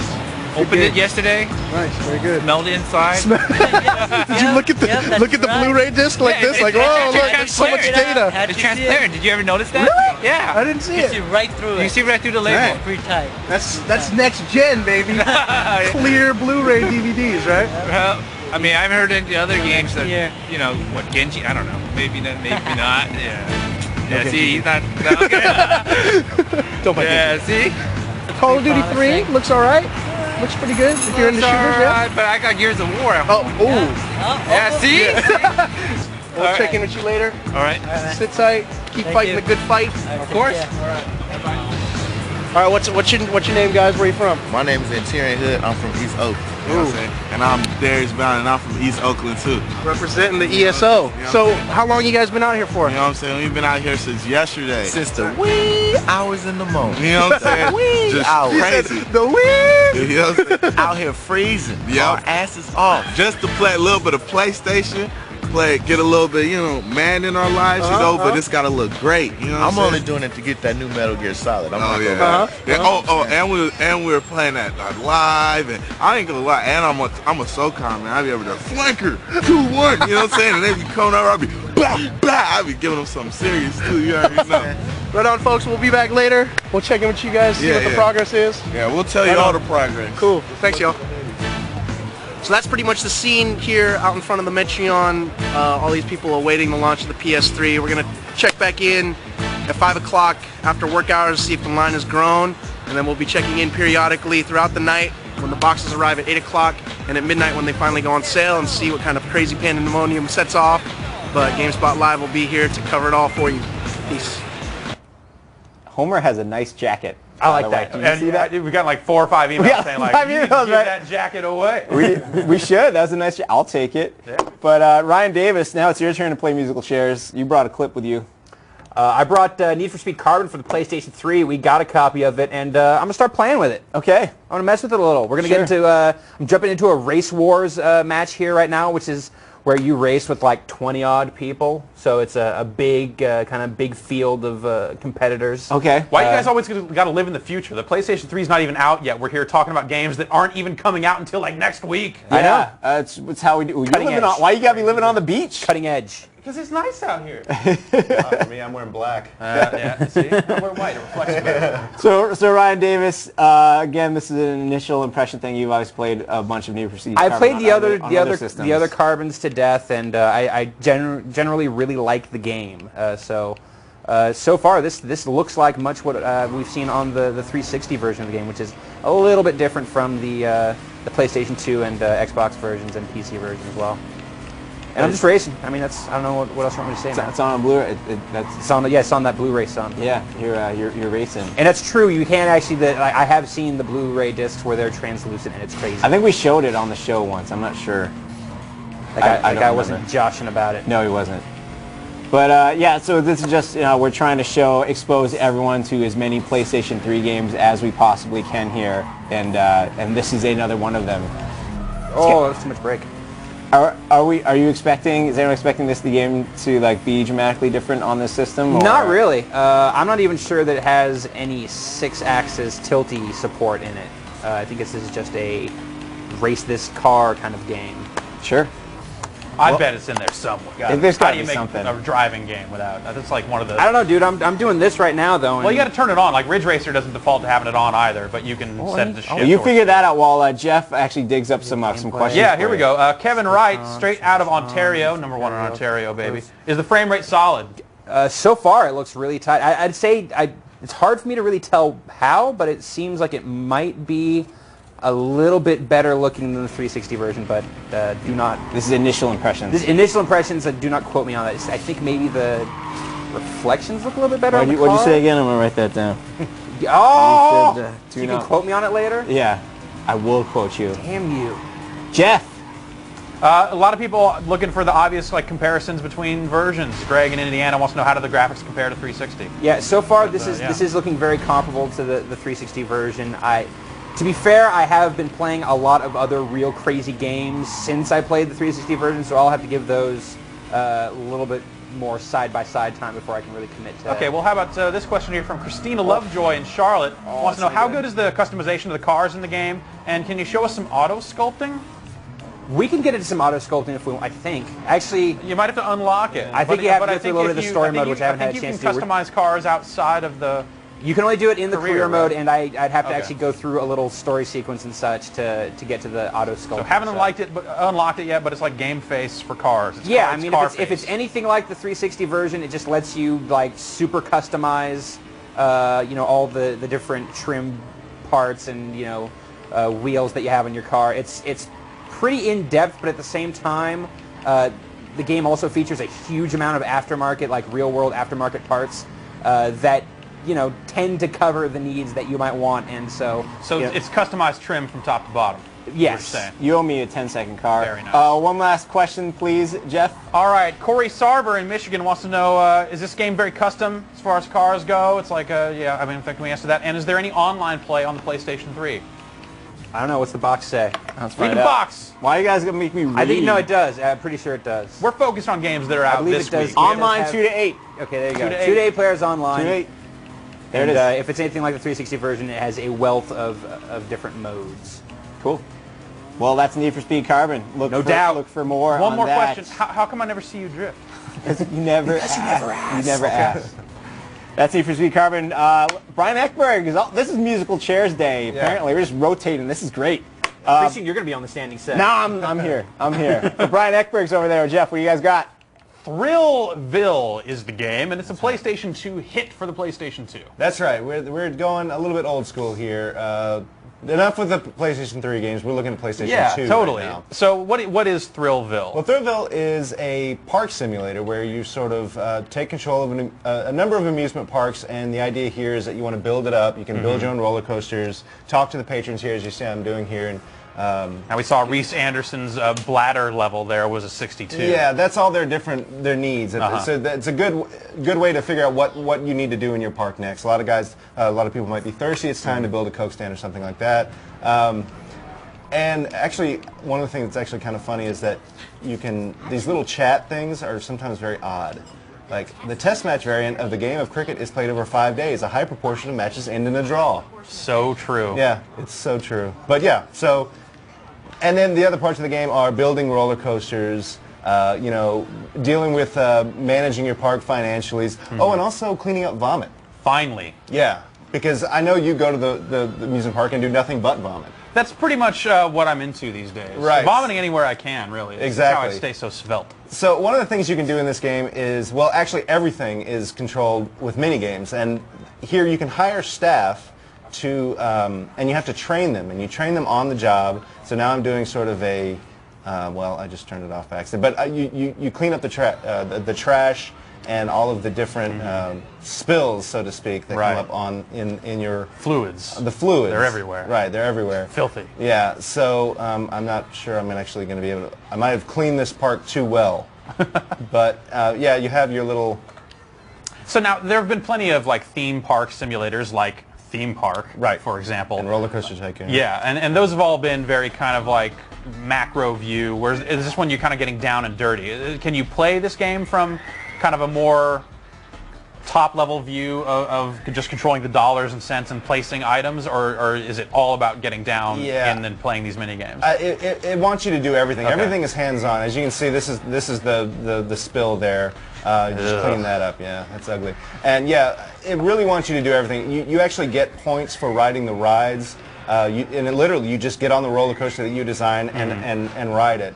And it's not. This game is geared a little bit towards younger folks. So while it does have ride builders and everything, it's very friendly. It's very easy to build a pretty cool roller coaster right off the bat. But yeah, the economics of the park aren't like incredibly complex. Right. You know, you have a little marketing budget. You put some money towards research, and and then it's a matter of going and riding the rides and doing all the minigames. There's just a ton of minigames in this game, and you can actually, this is sort of the story mode, but you can also play them in sort of like a party play mode. Okay. There's little racing games and things like that. So there's definitely a lot to do. Cool. Any questions over there, Rich? A lot of people will just attribute this one to Marvin from San Diego. How are the vomit physics? Vomit physics, well, it's hard to tell because the vomit's already there. How are the vomit textures then? We got a question from, I believe, Jamie in Mexico about that. Excellent. The best I've seen. Nice. Yeah, they're wonderful. So you go through a bunch of different parks. As you fix up another park, then you go to another park and it's in really bad shape, and the challenge is to put it in running order and make sure people are happy, and I mean, there's just keep it going. You keep it going. Yeah. Keep the fun happening. Cool. You got one more question over there, Rich? Sure. George from California wants to know if there's an Xbox version of this game. There is, and there's also a PSP version. Well, all right. So you can actually take it on the road with you, and do your amusement park. Here I'm riding a roller coaster, folks, and yet you can build your amusement park wherever you are. Crazy. Yeah. All right. So. Well, the game is Thrillville. No, it's Thrillville. Oh. Okay. I thought this was something else. I'm sorry. I thought this was like a singing game or hip hop theme park. No. No. The game is Thrillville, and it is now available. All right. But over on the other set, guys, you have pretty much Game of the Year guaranteed, lockdown, best game ever, right? We have a lot of amazing things here. We had Virtua Fighter 5 here earlier. We did. That looks Trauma awesome. Center on the Wii. Trauma Center looks great. I still, Resistance. I played the hell out of Super Monkey Ball, but I still was having fun over there. We played Rayman for the first time. That was great. Rayman, yeah. I'm kind of torn on this because on the one hand, this is something that, I kind of want to get excited about and think it's funny. On the other hand, I feel like it's like a dirty marketing thing and we shouldn't even show it, but we have to. It's both. It's an upfront marketing thing, That's the beauty of it, is that it is so shameless that it doesn't say Burger King anywhere on the cover of this box, Mr. Sneak Upfront. King. But you buy it from Burger King. Okay. This is Sneak King. This is one of the 3 games that Burger King is releasing this Sunday alongside the Wii. Yeah. This is so yeah, you can either get a Wii or get some Whoppers. Or do both. What? Yes. Yeah, no, that's totally the game plan is, So it's like a $4 game. It's a $4 game. It's a stealth action game where you play as the Burger King. We're going to start it up here. And it's a stealth game. It's a stealth game. So you deliver food to people without them knowing. The best of both worlds. And one of the key mechanics here is that you want to get chains. So you want to deliver a lot of food without anyone seeing you. But then you also have flourishes, which are these amazing little hand movements and dances that the king does when delivering the food. And which I think they need to start doing at the restaurant. Yeah, I would. Whenever really, you I would. order I food, would. they need to hand you the I'd bag pay with an a extra little bit of $1 flourish. for a level 3 flourish to with get my it Whopper. your way right away. So right now, this is the first level. I'm at a sawmill. There's the king running around. We're going to take on our first little challenge here. Do you accept the challenge? See here, it's morning. You've got enormous omelet sandwiches to give away. Make 3 deliveries. All right. The enormous omelet sandwich is one of the few food items in the game that doesn't have like a registered symbol or trademark. Yeah, next to like it. the BK Joe coffee has that. As you can tell, the king thinks he's very sneaky. That guy's hungry over there. So I'm going to go to this guy. Go feed that guy. You don't have to like. And then snap his damn neck. All right, I'm going to come up on him, and then check out that level 3 flourish. I believe that's 5 achievement points right there, buddy. I think you're right. I think you're going to see a little blip come up at the bottom. Actually, no, you don't see it until the end of the thing, I think. Oh, yeah. All right. Do they ever reject the food? So you can see the symbol over the people's head to tell who's hungry, and the color determines how hungry they are. If they get too hungry, they pass out, and then you can't feed them. Oh, Dude, God. I've done that. Yeah, that's no good. Another level 3. So there's 3 different levels of flourish that you can do. Obviously, level 3 is the premium one. And there are multiple levels in this game, so you get to another level, and it has a whole different set of flourishes. What happens if they spot you? Then they become unhungry. Here, I'll actually botch this one on purpose so you can see. You got it. Look at all those vision Oh, no! Ew, look at that king! She saw me. So and full. Then, also, that makes me lose my chain, so... All right, I'm going to... Feed that dude, feed that dude, feed Trying that dude. to. Dude, look out! There's a regular surprise, and the king just goes, here you go. Make him play football. It's a little bit less exciting that time. Yay.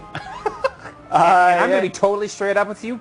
That's pretty much Sneak King. That's it. You can also hide inside things. And Also, I forgot about the stalker screenshot. Yeah, so you can hide. Yeah, you can click in the right stick for a first-person view, too. I will hide in here, and then this lady's going to come around, and I will get a big fat bonus for...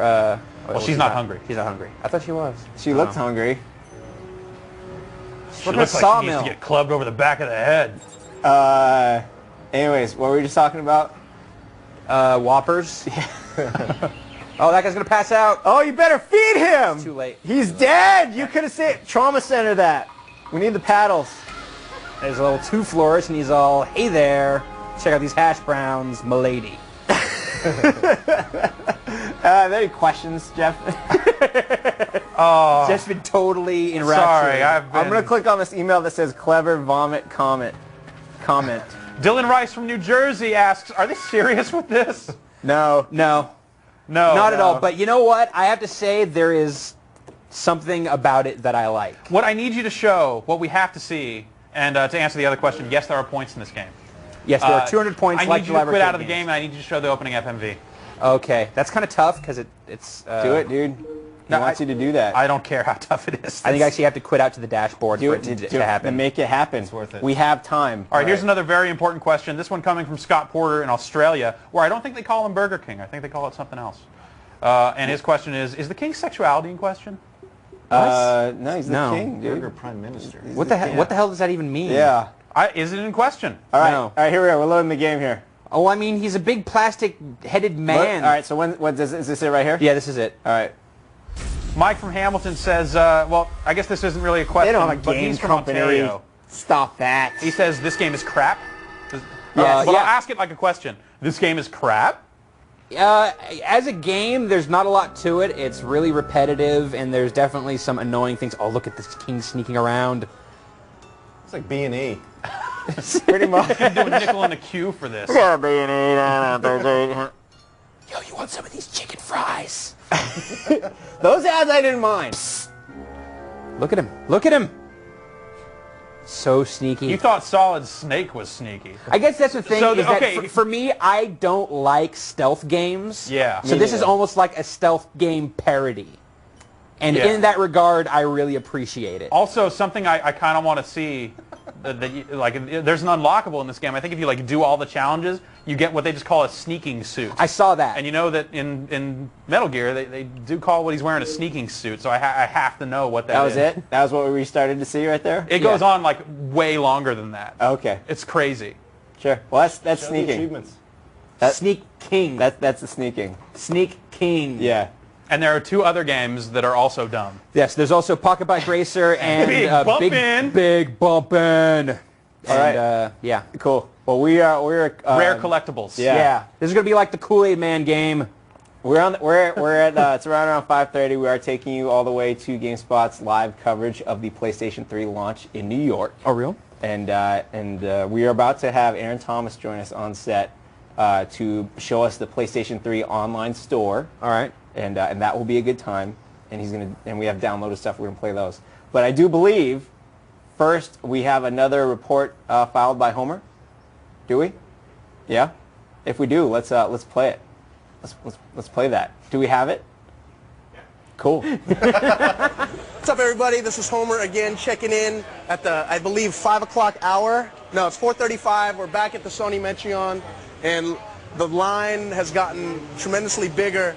Apparently, right across the street, that's where the end of the line is, and apparently they barricaded it so no more people can stand in line. So if you're standing outside the barricade, you're kind of out of luck.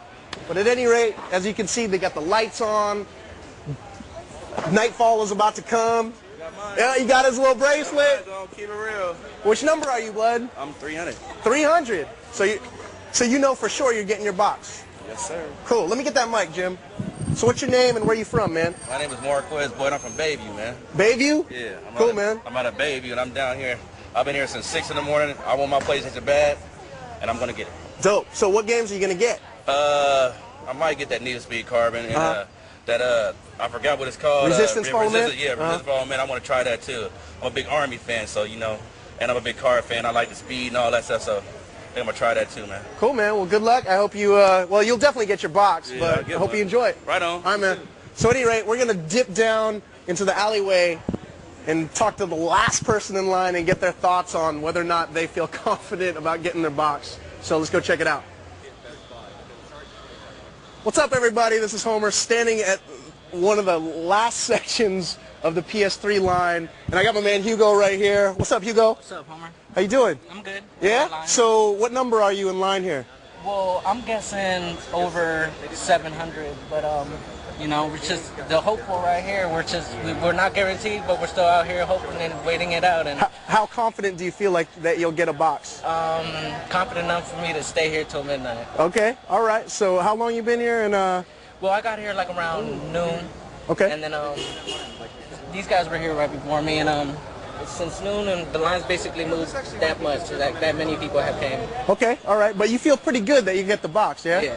Cool, man. We'll keep holding it down. We'll be back at midnight, and we'll come and check in on you. All right. So as you can see, there's, you know, this section of the line is, you know, it's a little shady whether or not they'll get the box. But I'm gonna talk to these folks right here, who are the absolute last people in line. But what's up, man? I'm Homer from GameSpot. Bosco. Bosco, where are you from, man? San Jose. San Jose. Anthony, bro. Anthony. San Jose too. Cool, man. So, all right. So you out here, you got your little DVD player, watching a little Kill Bill. You're at the end of the line. How does it feel? Do you feel confident you'll get the box? How long you been out here? Man, I just got hope, man. Yeah? I mean, I really want a PlayStation. I couldn't take off work, so Mhm. I'm just gonna wait here, wait it out, and hopefully I get one later. Cool. What about you, bud? Yo, we'll just see what happens. We're waiting. Nothing much more we can do than wait, right? Yep, yep. Be like everybody else at this line. That's cool. Cautiously optimistic. That's what I like to call it. Cautiously optimistic. So let's say, figuratively speaking, you get the box, and then you got a couple dollars left over. What kind of games you guys gonna get?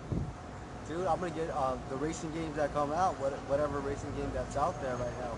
Need for Speed Carbon? Yeah, I don't know any of the other games that are coming out, but I'm just gonna be hopeful. Cool. Yeah. I'm not really much of a gamer, but since looking at all the graphics and everything coming out with the PlayStation 3, it's my time to get one. I don't Okay. even have a PlayStation 2. Uh-huh. So it's my time. So you're pretty loyal to Sony then, huh? Oh yeah, definitely. Cool, I man. still want to get my hands on a Wii though. All right. Well, it's a fun box, right? Cool. So let's see. Now, a lot of words on the street is that a lot of people are going to stand in the line, not just to buy the box, but they're going to sell it too. Do you feel like that's a majority of people here? Or do you feel like, a lot of people are actually gamers and want to keep it? Well, a lot of people come out here. They're here also to make money. I mean, probably majority of the people out here, they brought like 3 or 4 people there. Probably like 1 or 2 of them probably went to actually get the system. Probably the majority out here probably wants to sell it also. Because I mean, I heard from my friend on eBay, it's going for like 1,300 right now. At least. I wouldn't be surprised. Yeah. What about you, man? Definitely. I bet a lot of people out here to make some money. I mean, that'd be a logical thing to do if you ain't got nothing better to do for the last 2 days. Sit in line, make $1,000 in 2 days. Not a bad idea, right? Yeah, but I mean, what's your feeling as a gamer? Like, do you feel that's kind of shiesty? They're taking advantage of the low supply, high demand, or? They are taking, advantage of that. But the thing is, I mean, it's the hardcore gamers would come out here and beat the people who are actually trying to take advantage of the economy. I mean, this is what the U.S. is about. It's a business, right? It's a business. Free market economy. But I mean, this will actually show how hardcore the gamers are out there. I mean, will they get in line earlier than the people who are trying to make the money? Got you. All right, man. Well, I wish you the best of luck. All right. Nice to meet you guys, and I'll be praying for you. I'll be pulling for you. We need the help. Cool. So we're gonna go check out the Sony store and see what the vibe is like inside there. That dude. Did you hear that dude? What's up, everybody? I'm inside the Sony store here at the Metreon with my man Ryan Bowling. How you doing, Ryan? I'm doing well. So, quite possibly the biggest launch of all time, right? Biggest launch I think ever, really. Ever. Yeah, I mean it's amazing out there. There's over 500 people that have been waiting since yesterday. People have taken off work days to come out here. Actually, it was funny. We had a couple teenagers out there, and I guess their teacher was doing a field trip and walked by and saw them. And I think they got a little busted, but the teacher was cool enough to let them stay online. But That's cool. It's pretty funny. Teachers even being lenient for kids skipping school to get their PS3. Yeah, it's pretty cool, though. That's amazing, Yeah, actually. yeah. So, obviously the machine launched last week in Japan. Yeah. So a lot of excitement there. Yeah. Do you feel like it's the same vibe here in New York and San Francisco? It is, definitely. I mean, like I said, I was just driving by last night. People were in tents and sleeping bags. And, throughout the U.S., that's happening all over the place. At Best Buys, you name it. New York, Sony style. there's over 500 people out there too, and it's really cool to see the dedication, the passion that these folks have. Sure, a lot of loyal games. fans, man. People with tattoos, with PlayStation logos. There's a guy with PlayStation logos tattooed on his arm out there. That's intense, man. Yeah. That dude is ready for the For PS3. life, you know? It's like, it's crazy. So early last year we had the PSP launch, obviously. Yep. How does that compare in size and in stature to this? Is it pretty much the same type of excitement? Yeah, there's a lot of excitement. I mean, yeah, with PlayStation 3, there's a little higher anticipation. You know, and with the size of the crowd's a little bigger here. Mhm. You know, we're trying to satisfy everybody we can. People are concerned if they can get a unit or not. So, sure. Do you feel like you guys are ready to meet that demand, or? We are, yeah. I mean, you know, I guess the question is, what is that sweet number? We have Sure. 400,000 units day one. We're going to have 100,000 units every week leading through the end of the year that we're actually air shipping in Oh, wow. from Asia. So Cool. You guys will be ready. Yeah. You guys will be ready. Yeah. So looking back also on the PS2 and even the PS1 launch, does this one seem like it's the biggest of them all? You know, ask me again after midnight tonight, I'll tell you. But yeah, I mean, this seems really big. I mean, it's all eyes are on this right now in the world, you know, and you know, folks from all over, BBC, CNN, you know, the media, the celebrities, you name it. You know, Sure. everybody wants to get their hands on this, and there's a lot of attention on how does PlayStation 3 will do this holiday, and you know, and on the industry as a whole. Cool. So, Well, you know, I don't want to take up too much of your time. Sure. I wish you good luck, but I don't think you guys will need it. So we'll come back later tonight. Come back later. We got a lot of fun stuff planned tonight. We got a live rock band concert here around 9 o'clock. Cool. Blocking the street off in front of the PlayStation Nice. store. And So people are talking about this surprise arrival. Can you lead us on? you know, it's yeah, we pulled out all the bells and whistles for this. It's gonna be pretty wild out there, and I think it'll really get the fans fired up for the unit when it gets here. But it's something different. So great. Encourage you, yeah, definitely come back. You'll get a kick out We'll of be it, here, so, man. yeah. Thanks for Ryan. All right, Thanks for thank joining you. us. Appreciate it. And I guess pretty soon we'll be tossing it to New York, where the field crew will be taking you live for the PlayStation launch there. So we'll go back to the studio. Thank you very much, Homer. And Homer will be heading back to the Metreon tonight with the camera crew. And so stay tuned for more on that probably tomorrow on the site to show you what happened during the San Francisco launch of the PlayStation 3. But from one PlayStation store to another, Aaron Thomas is here. Hey, Aaron. What's up? What up, New Jack? Welcome back. This is actually my first official on the spot. We had you on during one of the Exo 6 shows? TGS. TGS. Played some Fusion Frenzy. That counts, dude. Okay. Yeah, we'll count it. I was feeling bad. You know, the Burger King made his first appearance before I did, but but we'll welcome you back. That's the difference. All right, cool. I'll take it. I don't know, Aaron. You got any food on you? I got some chips over there. Can you flourish up some fries or something? You won't be hungry if I tell you. So as we found out last night, I believe, was it you that found out? The PlayStation Store is online now, and we are logged in, and you're going to show us all about it. What are we looking at right here? All right, this is the first page of the PlayStation Store. This is the featured items page, which is similar to the other pages because there's not tons of content yet. We got a couple demos here, some trailers.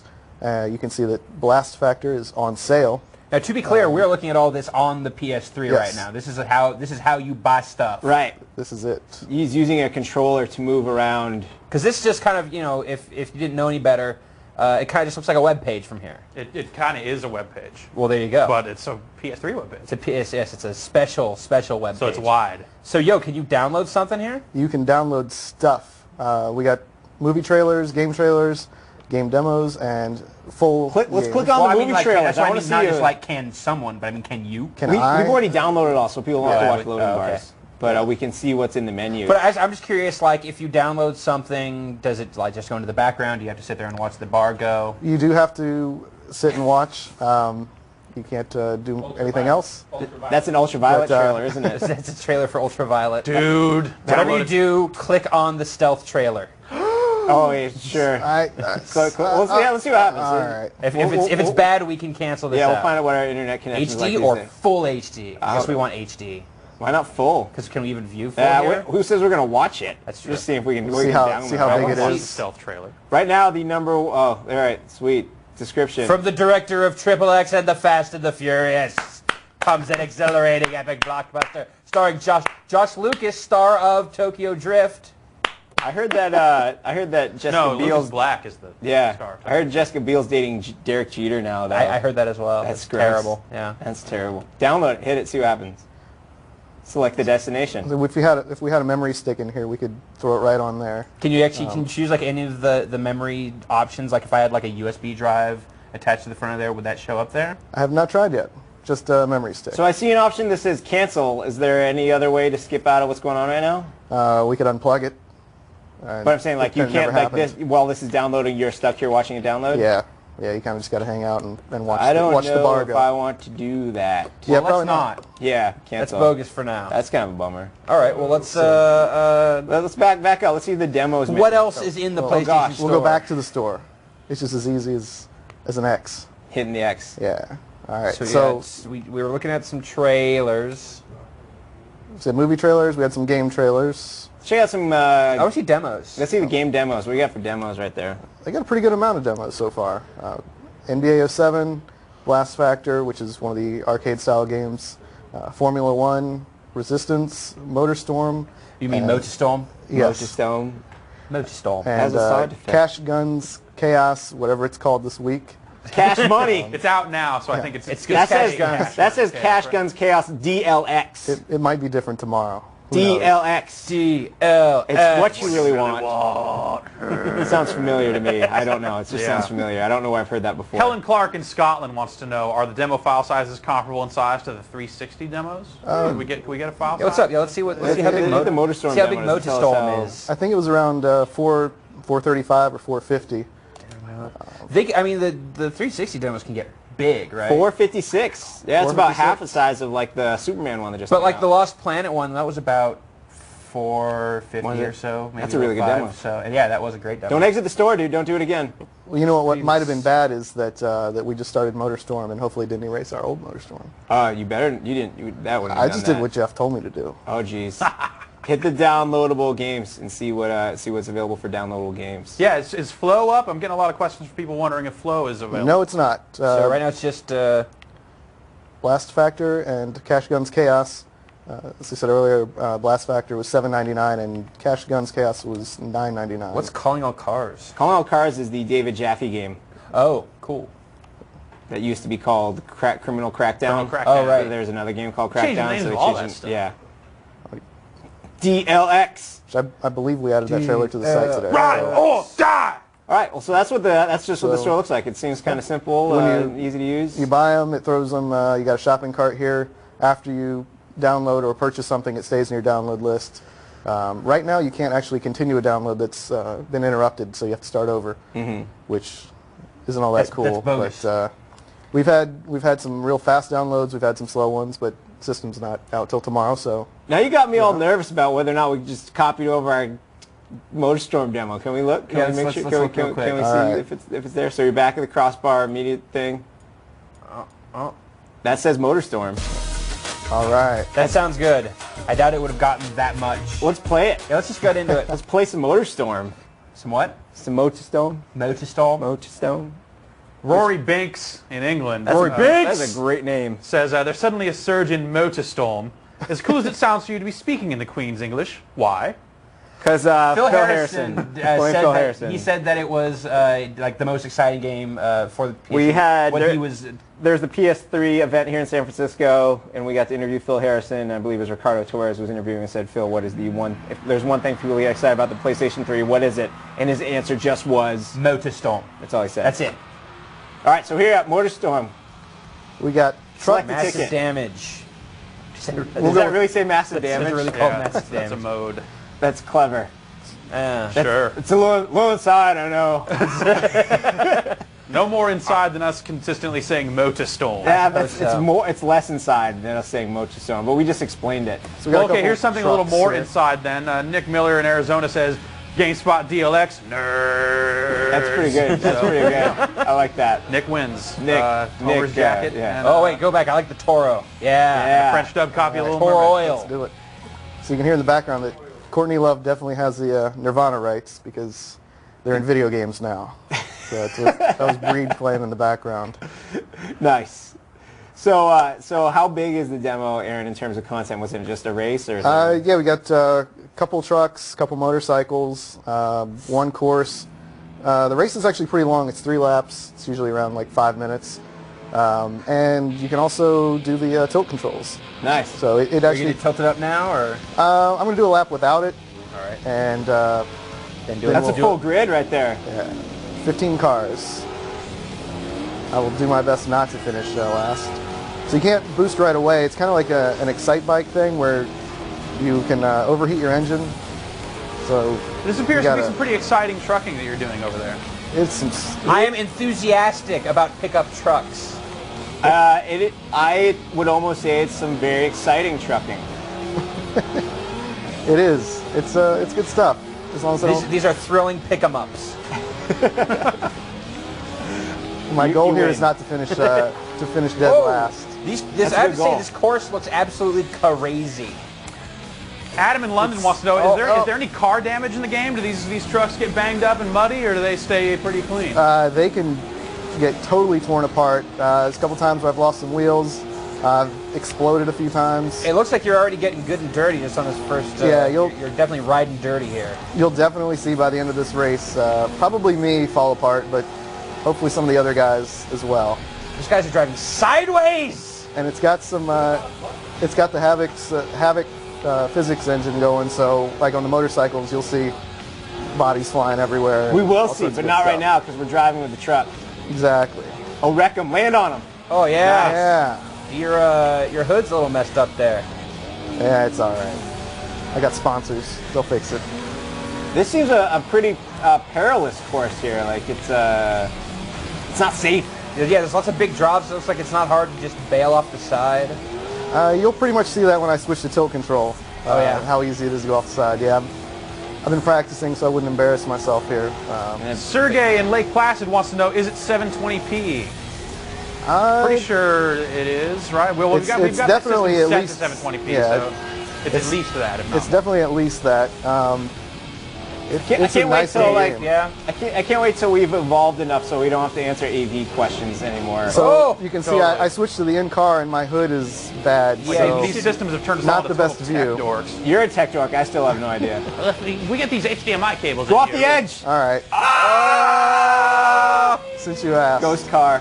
All right, Unfortunately, we can't do 1080p over Ghost ride the whip. All right. So I'm just going to kind of hold it up like a steering wheel. Sure. And it's real easy to oversteer.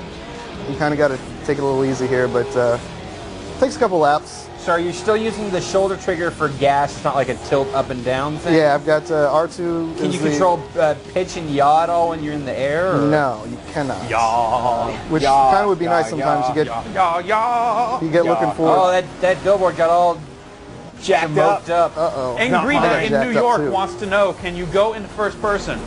I can. He just did that before, and we saw his really bust. There it is. Look at that. I can't do it for long because that was his hood. Someone needs to just. Oh, that's what we're paid to see, folks. Oh, dear God. Wreck. I took care of the hood problem. And you're on fire. It's fire. It's fire. It's a red flag. Word, Cotton. Yeah, that was black flag. Yeah, totally black flag. Nah, it wasn't that bad of a fire. Oh, and now he can first person. There you go. Yeah, I got a new hood. Everything's good. What hood?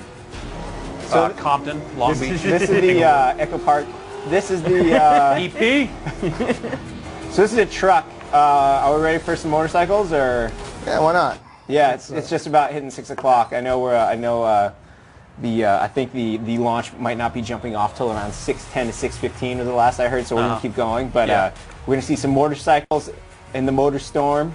Then we're also going to play some Cash Guns Chaos and Blast Factor if we got time. Some Formula Adrian in One Ontario wants to know: are the controls responsive? They are. It takes a little, like I said, with the tilt control, a little while to get used to them. But I like the way the trucks handle. Yeah, they got some weight to them. The bikes, it's a little tough to go from one to the other. They're pretty finicky. But let's see these bikes. Are there multiple tracks for each type in this, or is it just the one track in this demo? Just one track in this one. But we'll get to race against some like dune buggies and trucks and stuff this time, so it's not just trucks. We got a couple bikes. That was some of the most fun stuff we've seen so far, is when it's all different kinds of vehicles and like people are just straight getting run over. Monarch champ, can't escape the king. I'll do my best to get run over here and and flung about. Do it.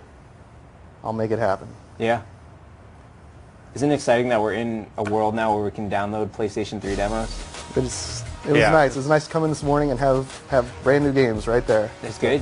So this is actually, I guess, same course. Looks like it's taking place a little later in the day, so kind of different. Ryan Spears in Ontario, #1 in Ontario, asks, he just says, I want to see the Africa demo. You know what, guys? I want to see the Africa demo, too. I agree that I also want to see the Africa demo. Unfortunately, there is no Africa Look demo. at all the dirt, just like in the trailer at E3. Oh, This is Africa. That's the big secret, is that it's like Pokemon Red and Blue. You're going to get MotorStorm in Africa, and one's a racing game, and one's a lifestyle simulator. Yeah, exactly. You're good, dude. Oh! What? Oh, no. That's off the cliff. Oh, you dumped it. And the buggies. Hopefully I'll get run over next time. It's pretty cool. Jeff, you're good with the questions, dude, by the way. I'm just get off me. They're coming in fast and or furious. It happens. I'm going to take the high road here. Or not. Maybe I should have decided there. Are you? You dumped it. By high road I meant hit a wall. You did the middle road. I'm really digging like this shake on the camera as you go about. It definitely, you do get the feeling you're on a bike here. We got to.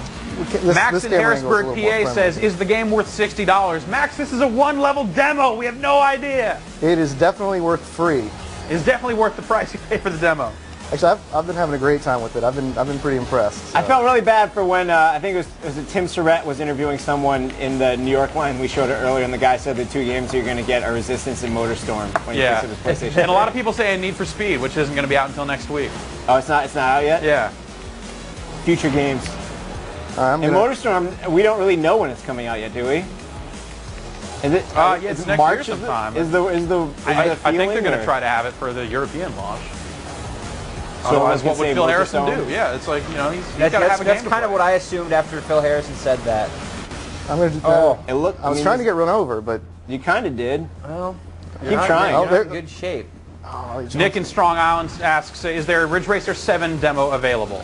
There is not. Just what we showed earlier. NBA 07, Resistance Fallen Man, MotorStorm, Formula 1 Championship Edition, Blast Factor, and Cash Money. Cash Guns. Cash Chaos. Cashaholics. What was it for a while?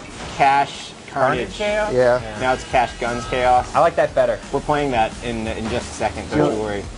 Do you want to? Yeah, you want to check out one? I want to see you get run over. All right. This dude's going to take me out right here. Actually, I'm going to hit the wall here. You make these promises. Gavin in Owen Sound, which I believe is in Ontario, asks, "Can you give good bear hugs, Jeff?" Yes. And I'm dead. I think let's end right there. Your arm is through that Wow. thing. Oh, that was awesome. Let me just drive off the cliff. Okay. All right. I got to go out in Blaze style. of glory. Can you shove someone? I'm invincible. Whee! I want to go Just Cause right here, but I got no parachute. God. Oh. Extreme! That's some sweet Surge! Tuck and roll. Tuck and roll. Tuck and roll. Oh, there you have it. There it is. MotorStorm. We'll play it again. But right now, what are we doing next, Eric? Whatever you want. Blast Factor? Cash. We're going to Cash Carnage Chaos. Cash Carnage? Cash Guns Chaos. I'm sorry. Cash Money Gun- Chaos. We keep forgetting. They should have called it something. Cash Gangsta Chaos. DLX. Cash DLX. Chaos. Deluxe. Yes. Now I'm going to compete with you, Jeff. I'm pulling the questions. Fine. William Boso in Glen Burnie wants to know, can we please just call Cash Money Chaos a remake of Smash TV, please? Oh, we were going to wait until we see started it. playing We're getting that. Yeah. I know the answer But I think to that. remake's a little generous. I think rip-off is probably... Whoa! That's inspired by. Inspired by. Inspired by. GameSpot Inspired DLX. by, from the makers of EverQuest comes. This is cool. You know there's nothing wrong with your picture. That's not. There's not your us. oh, no. You broke the show! Dude, the stream is down. You guys are never going to have me back. Oh, wait. We're back. Glubbering clowns, cannons, cash, carnage! Here's your ticket to Big Top Terror! So the basic story here is I've been kidnapped by aliens who really like 70s game shows. And so they're putting me in some twisted, crazy one. Liked Smash TV. So what you're saying is that they like big money and big prizes? They love it. Yes, they do. It. So what you're saying is that you live in a trailer park and they had a Smash TV machine there and you were really good at it and they beamed you up into space to fight the real war? And they replaced you with a robot that looks like you? Yes. I love that movie. So as you can see, I can pick up some cash here. I can pick up some new weapons. Kevin Wright in Pickering, Ontario. What is Ontario the only province in Canada that has internet access? No. Is the rest of it just like polar bears and syrup or something? No, dude. We got All right, Vancouver. he wants to know, can we please just call it CMC? No, because it's CGC now. They changed Oh. the name to Cash Guns Chaos. Burn on like Ontario. earlier this week or something they changed. Oh, look at all those big Take that, prizes. Ontario. #1 in Ontario. So yeah, I just picked up some car wax. Loving Ontario. This game is actually so inspired by Smash TV that you can actually pick up presents in addition to cash. They're not kind of floating in though. Yeah, they just kind of full appear. analog control with the firing? It is. I'm just. So I'm not you even don't hitting any have to buttons push- here. You're not pushing shoot. You're just moving. Nah, in the future you don't need buttons. You just need. I'd really like to know what market research led to. Okay, so you have Blast Factor, which is sort of like, which is another dual joystick kind of one moves, one shoots game, and you have this. At the Xbox 360 launch, they had Geometry Wars, and they had Robotron, and then they had Smash TV, and then Mutant Storm Reloaded. Like, how did this happen? Like And Crystal Quest. And Crystal Quest. Why has everyone gotten together and suddenly decide? And you have Assault Heroes coming out later for Xbox Live Marketplace. Who decided that this style of game was hot again? I'm all for it because I love Smash TV. My bet is that there was a demo in the dev Get off of tools me. that someone made a Robotron-esque game. Well, I mean, what's beautiful My about bet it is is that add your own everyone played textures. Geometry Wars and went, yeah, that game's pretty good. It's kind of like when PSP games started being like PS2 games from last year. It's just like someone sent out a memo saying you should do this. It seems like it's the dual analog control. Like there's something about that feels really modern, even though a lot of these games are really old because just the whole dual analog on a console is a relatively new development. Manveer in Brampton, which is in Ontario. I love Ontario! Now you're just picking Ontario on purpose. I can't pick. I'm opening all these questions. They're from Ontario. Oh, you're missing my sweet He wants to know, moves. is this a PS3 arcade game? And they don't call them arcade games, but yeah. Yeah. What do we have a name for these? Is there a? They said downloadable It's a games. is what the downloadable menu game. said, which is boring. Like But the games term, are the cool. term they use on the business side is EDI, which I think is electronic download Information? initiative. I don't know, something. Kids, stay off the roids. That's good advice, kids. So was another room. I'm going to shoot lots of guys, pick up more prizes. That's pretty much what it's all about. You try not to. There's no crafting system. No, but you do get How to are the step on squad the tactics? eyeballs. Yeah, tell us about the Can squad you tell us about? tactics. Can you show us Are the there auto any sculpting? Mages in this game. There's guns Any what? and bazookas. I was just trying to get as inside as possible. That gun's cool. So I don't have. If you see the meter up top, there's. I have limited ammo. Mm-hmm. It's. I don't know, most of the time you just run around and fire anyway, so it's kind of like a time Do thing. you fight stuff other than unhappy beach balls? It's just the Who demo, would want man. to? This is the There's full a game. juggler. There's Look, juggling clowns. There's an angry. Is this to be clear? Is this the full game? This or- is the demo. This is the demo. We haven't downloaded the full game You're missing the angry jugglers. Bill, for this I'm looking at the show. other screen. We downloaded Okay. the. Bill, Yeah. who is from Red Deer, Alberta, Canada, Alberta. They got wants to the know, internet. is there any way he can get some super VCRs from those aliens? What kind of prizes are you Yeah. picking up? Are they crazy future Any business? toasters? I got Any couches? a vacation earlier. Strongman. There you go. Yeah, Ain't so strong no more. it's kind of nice. You don't die the first time you get hit, which is So you actually, I see you got the 3 hearts up there and yeah. So I can get hit a few get times. dinged a few times. Do you have any do you actually have lives beyond that, or is that just functioning as? There's your a lives? present. What's in the box? Where is it? Right What's in behind- the down, box? Down. What's in the box? Right there. Right. You just walk right by. It's blinking. Oh, I got dead. Let's stop. All right. That's it. All right. That's No it. more Cash Guns That's it. chaos. That's the Cash Guns chaos. That's Larry That's good advice. Featheringham Yes, from Germany. nice. Yeah. That's not in Canada. He doesn't even have a question. He says he loves On the Spot, and he's from Germany. So he's not from Canada. So Repping. taking his name. Repping Germany. So let's play some Blast Factor now. all right. Does that sound good? By the way, in case you're just joining us, this has been On the Spot. We've been going since 4 o'clock for 2 hours now. taking you to GameSpot's live coverage of the PlayStation 3 launch in New York. When it happens, there will be the player you're watching right now have a button for you to click on. You can click on that. You can go watch the live coverage in New York, which will go for 3 more hours, all the way to the midnight launch of the PlayStation 3. But thanks for tuning in with us. Aaron Thomas is here. He's looted the PlayStation 3 online store for us. Heck yeah. And we're about to play some Blast Factor. Was that a good reset right there? Is that it? Did you miss anything? No, that's good. No, so yeah. Should point out that we like Ontario. Oh, Jeff's on the beach. Jeff's on the beach, and we like Ontario. the best thing is this was all on Greg's credit card. So. Oh! It's still on there? Let's go download some spendy yeah. stuff. Let's buy some stuff. I wish there was more to buy. So this is Blast Factor. So this is another one where I'm just using the sticks. I'm a little like nano machine guy, and each level is called a specimen, and oh gosh, you got to beat the specimens, and the faster you beat them, there's actually multiple paths to this. So I'm on the I guess I did pretty well, so I'm actually on the hard path. Nice work, dude. Oh gosh, I've been practicing. You're breaking our stream, Aaron. So we can. Oh, I broke the internet. Yeah, you did. You broke the internet. I apologize. That's fine.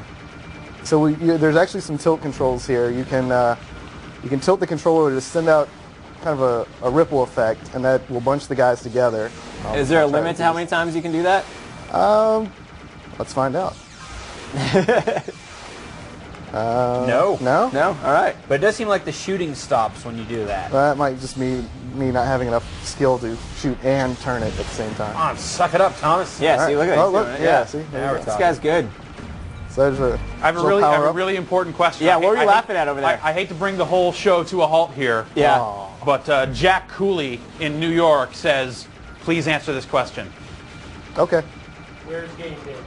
There is no question. He didn't. He just said, please answer this question. But he wrote a fake name in here. I just want to say his real name. That's what you get. Oh, you did that? Oh, nice. Yeah. See me on the beach, son!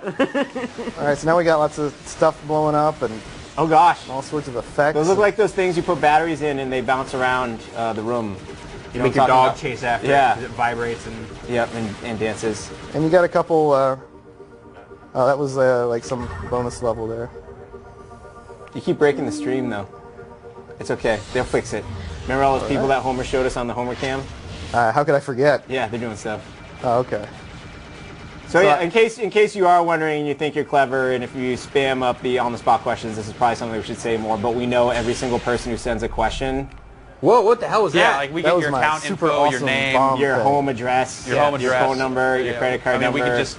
We watch you sleep. We get it all. Maybe not the credit card number, but yeah. So yeah, it's worth noting. Yeah, so if you send in questions and act like a jackass, you don't get to ask. Ryan Davis will actually find you. And, yeah, and I take pleasure in finding people who think it's fun to act like jerks in the questions and give them the business. Ooh, I like this gun.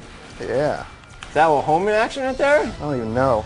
Cell 7 medium unlocked. You're killing it here. Still up another bomb. Oh, the bombs are crazy. Robert out in VA. Yeah, that's Virginia. Oh, Virginia. Virginia, Ontario. Yes, Virginia, Ontario. Hey. Wants to know. So if these games don't have achievements, what's the point of playing them? Because they're games, and you like playing video games.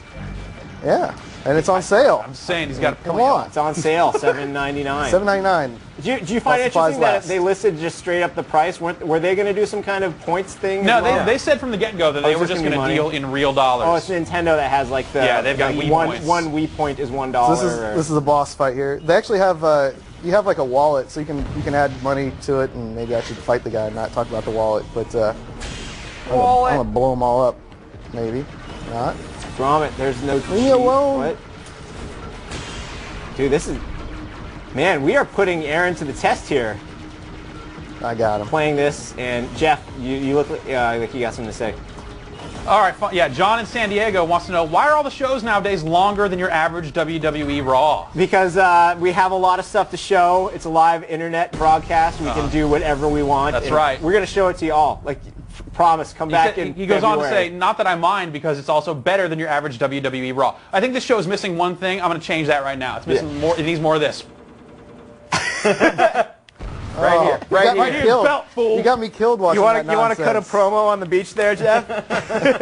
Bash at the beach, brother. When I get my hands on you, I'm gonna get you in the scorpion deathlock and then jump off with the cobra clutch, brother. It is gonna be like this, snake style, snake style. Pay $29.95 now. Reserve your chance to see Jeff Gerstmann at SummerSlam. That was pretty good. That was a good Yeah, promo. no, thank you. But yeah, seriously, it's on the spot. We're totally flexible with this show. Well, we've been going crazy lately because we've just been getting all this awesome Wii and PS3 stuff. As soon as we run out of stuff, though, we'll be going right back to 45-minute, 50-minute, hour-long shows. Don't you fret. Don't you worry. I got. Oh man, that's going crazy over there. Yeah, see, I got more with me too stuff. when you're ready for something new. You got what else you got? I got Formula One. Oh, let's play some Formula One then. I'm ready. That game's hardcore. Yeah, I can't figure out what hop to do out with of that. these guys. Yeah. One last We'll try Blast one more Factor here. question. Yes, Jeff. Tyler in also in Virginia asks, Nice. did I see a mitochondrion or is it a vacuole? I think it was a midichlorian. Yeah. A midichlorian. No. Very nice. It was definitely mitochondria, by the way. No, it wasn't. It was like a bacteria. Actually, I think it was a crazy purple It was thing. a single cell organism. Yeah. All my Virginia not part of a peeps cell. representing. How are we there. doing over there? You can just talk to me. Just say, what's up, Frank? Yeah. Could you switch to 1080 and then switch back, or Sure. 1080 and then switch back to 720? Yeah, you want to Let's switch do it. switch the settings there to stuff? We'll do I'm not that. gonna So you break- want to switch to 720, then back, or to 1080, then back to 720? Yeah, that's what we'll do. All right. The any word yet on the New York guys? Yeah. Oh, if they're ready yet? 1080i, because That's right. Any word on the New York show? Not yet. Not yet. We don't. You got the computer. I'm doing this. stuff. All right. I'm sitting. I'm holding it down, like gravity. People are no. By the way, whoever just wrote flow in big letters. No, there's no flow yet. Sorry.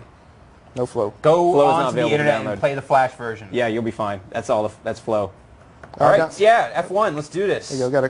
Got the Oh, you want? We got calling all cars. Yeah, download that early. 720p. It's 54 seconds. You want to check it out? Yeah, why not? All right. Hit it. We're crazy here.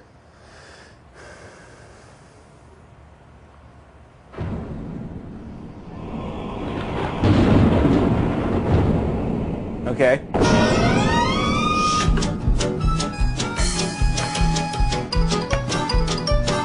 What do I know this song This from? is not F1. No. What are you guys doing over there? What do I know this song from?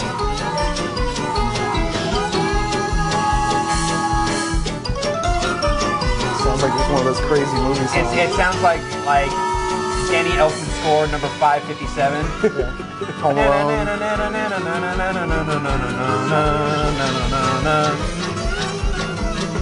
Right now, Joe Pesci's chasing Macaulay Culkin around. Coming soon. There you go. That All was right neat. then. There you Calling go. all cars. Thank you, Aaron. Well, let's sidetrack there. Let's play some F1. Formula One champion. Oh, I like how the cross media bar does the same thing the PlayStation Portable or PSP does when you load up a game. It when you highlight a game, like the whole background turns into. I like that. Yeah, that's a nice touch. Torin in Orange Park, Florida wants to know, is Calling All Cars made by the same guy that made God of War? That's what it just. Yes, it just said that on the screen. David Jaffe. Yeah, and Twisted Metal. Yeah, and Twisted Metal. Yeah. Justin in Nova Scotia. That's in. No, he's not. He's in Anderson, South Carolina. Liar. He said it was a ribosome, not. Of course. Not a mitochondria. Jeff, I owe you Ribosome. $5. That's right, you do. Oh, well, that's 5 more then. All right. Yeah.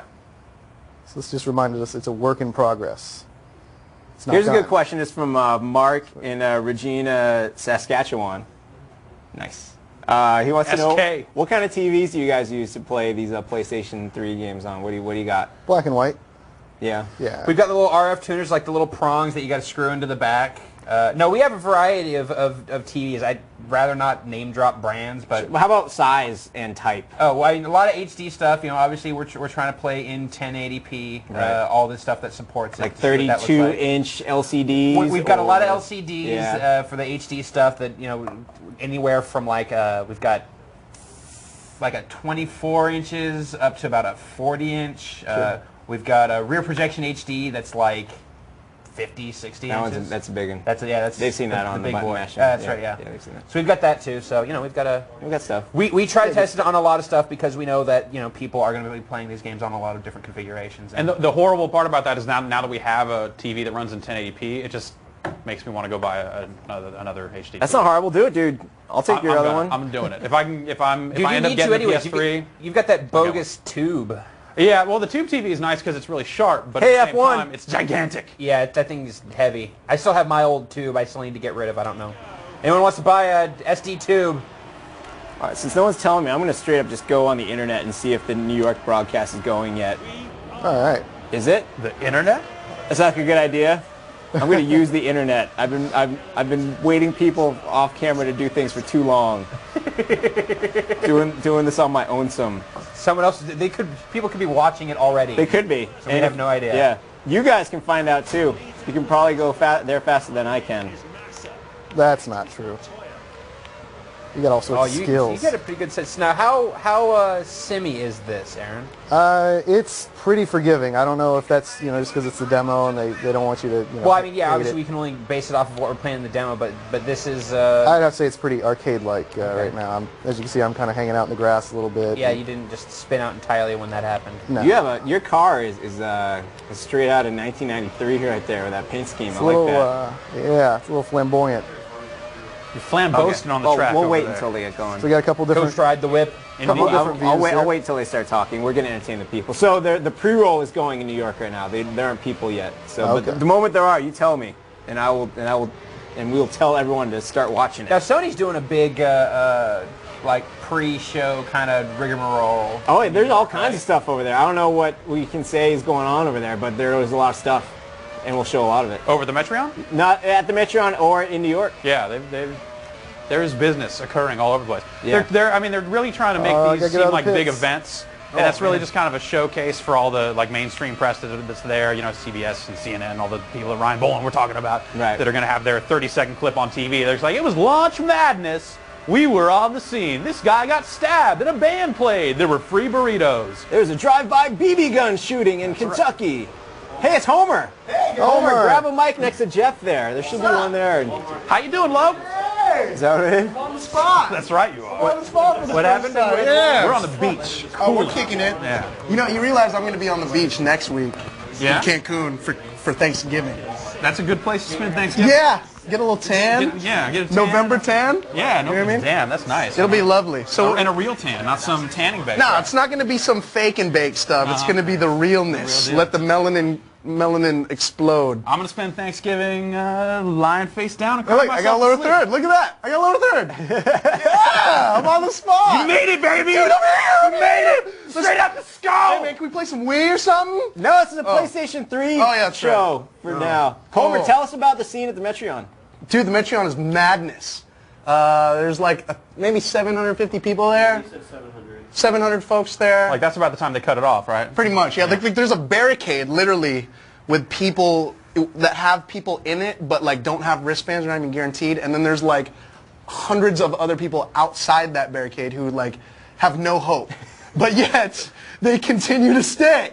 Those people have hope because they got screwdrivers down there. Like, hey, what's up, fool? Or they got masks and a tech. That's right. Tech in the dresser. So they're just waiting for 8 o'clock when that airdrop or whatever. However they end up making those systems show up. So I want to know, what do you think is going to happen at 8? I don't know. I mean, they've said it's going to be like a dramatic show of like the system showing up. I think like a chopper rolls up with them and then just airdrops them in. I think some SOCOM dudes are going to come in and be like roll up. Yeah.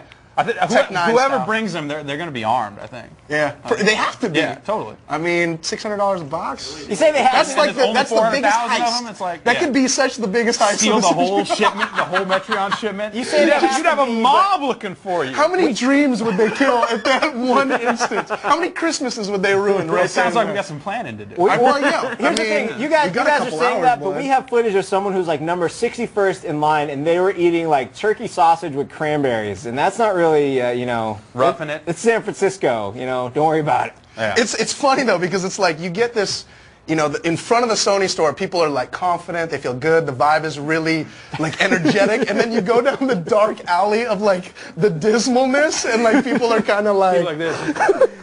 They're just sitting there going, I hope. Or like they're scheming. It's like either they're really depressed or they're scheming. Yeah. So it's funny. Nice. The differentiation between 400? Yeah, they said that there's But how 400 many units they got today. out there? They probably got more units than they do out here, don't they? Oh, what? Really? Okay. Here whatever. it's a PlayStation store. There it's just a Sony style. Yeah, store. Sony style, whatever. And Sony's West Coast. It makes sense for them to like focus the madness right here in the scope. Focus the madness on the West. Meanwhile, Aaron Thomas is playing F1 Championship Edition. How'd you do in your race, Aaron? I finished second. Really? And we didn't even get to see it. You want to race? You want to race again? Yeah. We'll actually show this one this time. Well, I should have said I finished first. I said you finished Someone first. saw it. No. That's what I meant. Yeah, you did. You won, dude. You totally won. That's good work. I think I lapped a couple guys. Way to win. What kind of demo is this? How many cars? We're looking at how many races? That's definitely the sound of the we got 2 courses. I have. How about we just flex? Can I flex? We were flexing earlier, but go for it. All right. Yeah. I've been What are you working guys out, doing everybody. over there? I just wanted to let people know I've been running. over there. Are there mics even on so we can play this game?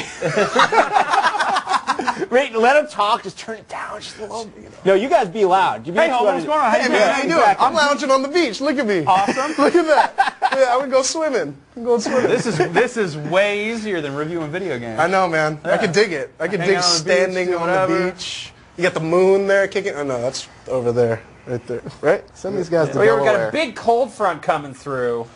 So right over here. I don't want to alarm anyone. Oh, you're doing some breaking. I don't- now. Let's do some breaking. I don't want to alarm anyone, but besides we're watching you guys fill, which is awesome. But I am watching It's all good. the New It's a new York style. stream right now. I'm watching the stream for the New York show. So we're going? And it just played the on-the-spot intro animation. That means they're Now live. it's black though, so Oh. you stay still. All right. Now it's New York coming all right. soon. Yes. If you're still watching us, click on over to the New York feed right now. You will see Brad Shoemaker, Ricardo Torres, and Ryan McDonald huddled under an umbrella because it is totally raining. They're going to kick off GameSpot's live coverage of the PlayStation 3 launch. Homer, real quick, what more are you guys doing tonight? Tonight we're actually going to go interview Phil Harrison and Jack Trenton, and then whoa! What's up? That was a party. What? We got a party. So we're gonna go there at 8. We're gonna shoot the parachuting or whatever of the PlayStation 3. I think you're just gonna make it materialize. Like Ryan Boland's gonna walk out there and be like, check this out. Yeah. Turn people into PS3s, and then we're gonna go check that out. We're gonna check out the live band. What are they called? Ashes to. I don't know. We don't know. what Whatever. they're doing. Yeah. Something. And then we're gonna be back at Hammer midnight truck. to go actually interview like the first dude that buys a PS3. Cool. And we're going home. All right. Thank you very much, Homer. All right. We I got appreciate the good spun work. out. Peace. Jeff Gerstmann, good show. Good show, Rich. Yes. He's world famous, baby. He's world famous. Ryan Davis, Aaron Thomas, thank you as well. Thank you for letting me come here and play Sneak King. Before we go, we have to announce the winners from last week's show because we gave away some really cool loot. Let's flash those names up right now. We'll get them somewhere in a second. We gave away a GeForce 8800 card, courtesy of NVIDIA, which is like more than a PlayStation 3. Oh, this is actually the grab bag winner. We showed like a million prizes, including like a Viva Pinata faceplate, copy of Gears of War, a whole bunch of T-shirts. Or the headset, wireless the brownie, the wireless headset. Anyways, the question was, what's the best bag? The answer was Satchel Paige. I ate the brownie. Sorry. Satchel Paige, who got that right, was Robin Welsh of Oregon. So she gets the, Robin gets it. That'll be in the mail hopefully tomorrow. Stay tuned for that. And also we gave away the GeForce 8800 card as well as 10 like T-shirts or mouse pads or a combination of the two. We're not really sure exactly how many we have, but 10 people are winning them. We asked how many transistors were in the GeForce 8800. Answer is 681 million. First person to get it right was Samir Venjara of New York. Congratulations, you have won yourself a amazing graphics card. That's the GeForce 8800 GTX. Yeah, Top of the line. that's a good one. $600 card. And meanwhile, the people who won themselves mouse pads or T-shirts or both maybe are Pedro Curry of Georgia, Will Weinsoff of California, Paul Beyondich of Indiana, Brad Babson of North Carolina, Victor Markham of Colorado, Tyrone Alston of New Jersey, Miles Blasonato of Australia, and then Toby and Lynn, Henrik Dafgard, and Matthias Fernwall, all of Sweden. I smell conspiracy. I don't know, dude. Sweden's We're huge in Sweden. We've already established this. I hate to bring the show to a halt, but I have an important question. Fine. From this no-name individual here. He says, will you read my question on GameSpot Live? No. Oh, wow. And their name's probably actually on there, isn't it? And you're just being mean to them. I don't know. That's good. We'd also like to thank Erica Mason from Sega for coming by with Virtua Fighter 5 because that was awesome. Yes. Fresh. Brian Eckberg and Greg Gasava for coming by playing musical chairs in so many games. And of course, the crew for doing a great job. Alex Navarro's waving. He didn't really do anything, so I won't mention him. All of you for watching. You just did. Flip on over to GameSpot's live coverage of the PlayStation 3 launch in New York going on right now. Ryan McDonald, Ricardo Torres, Brad Shoemaker, Tim Surratt, Dan Mahorek, Vinny Caravella, bringing it to you all the way for the next 3 hours. And of course, stay tuned for news and impressions and videos from the San Francisco launch here. Is that everything? Did I get it? PlayStation 3 launch years rockin' Eve. Yes, all of that. And Jeff Gerstmann, enjoy the beach. My name is Rich Gallup. We will catch you next time. Wait, there's no show next Thursday. Thanksgiving. Happy Thanksgiving, everyone. We'll see you in 2 weeks right here on The Spot. Peace. That's pretty hard.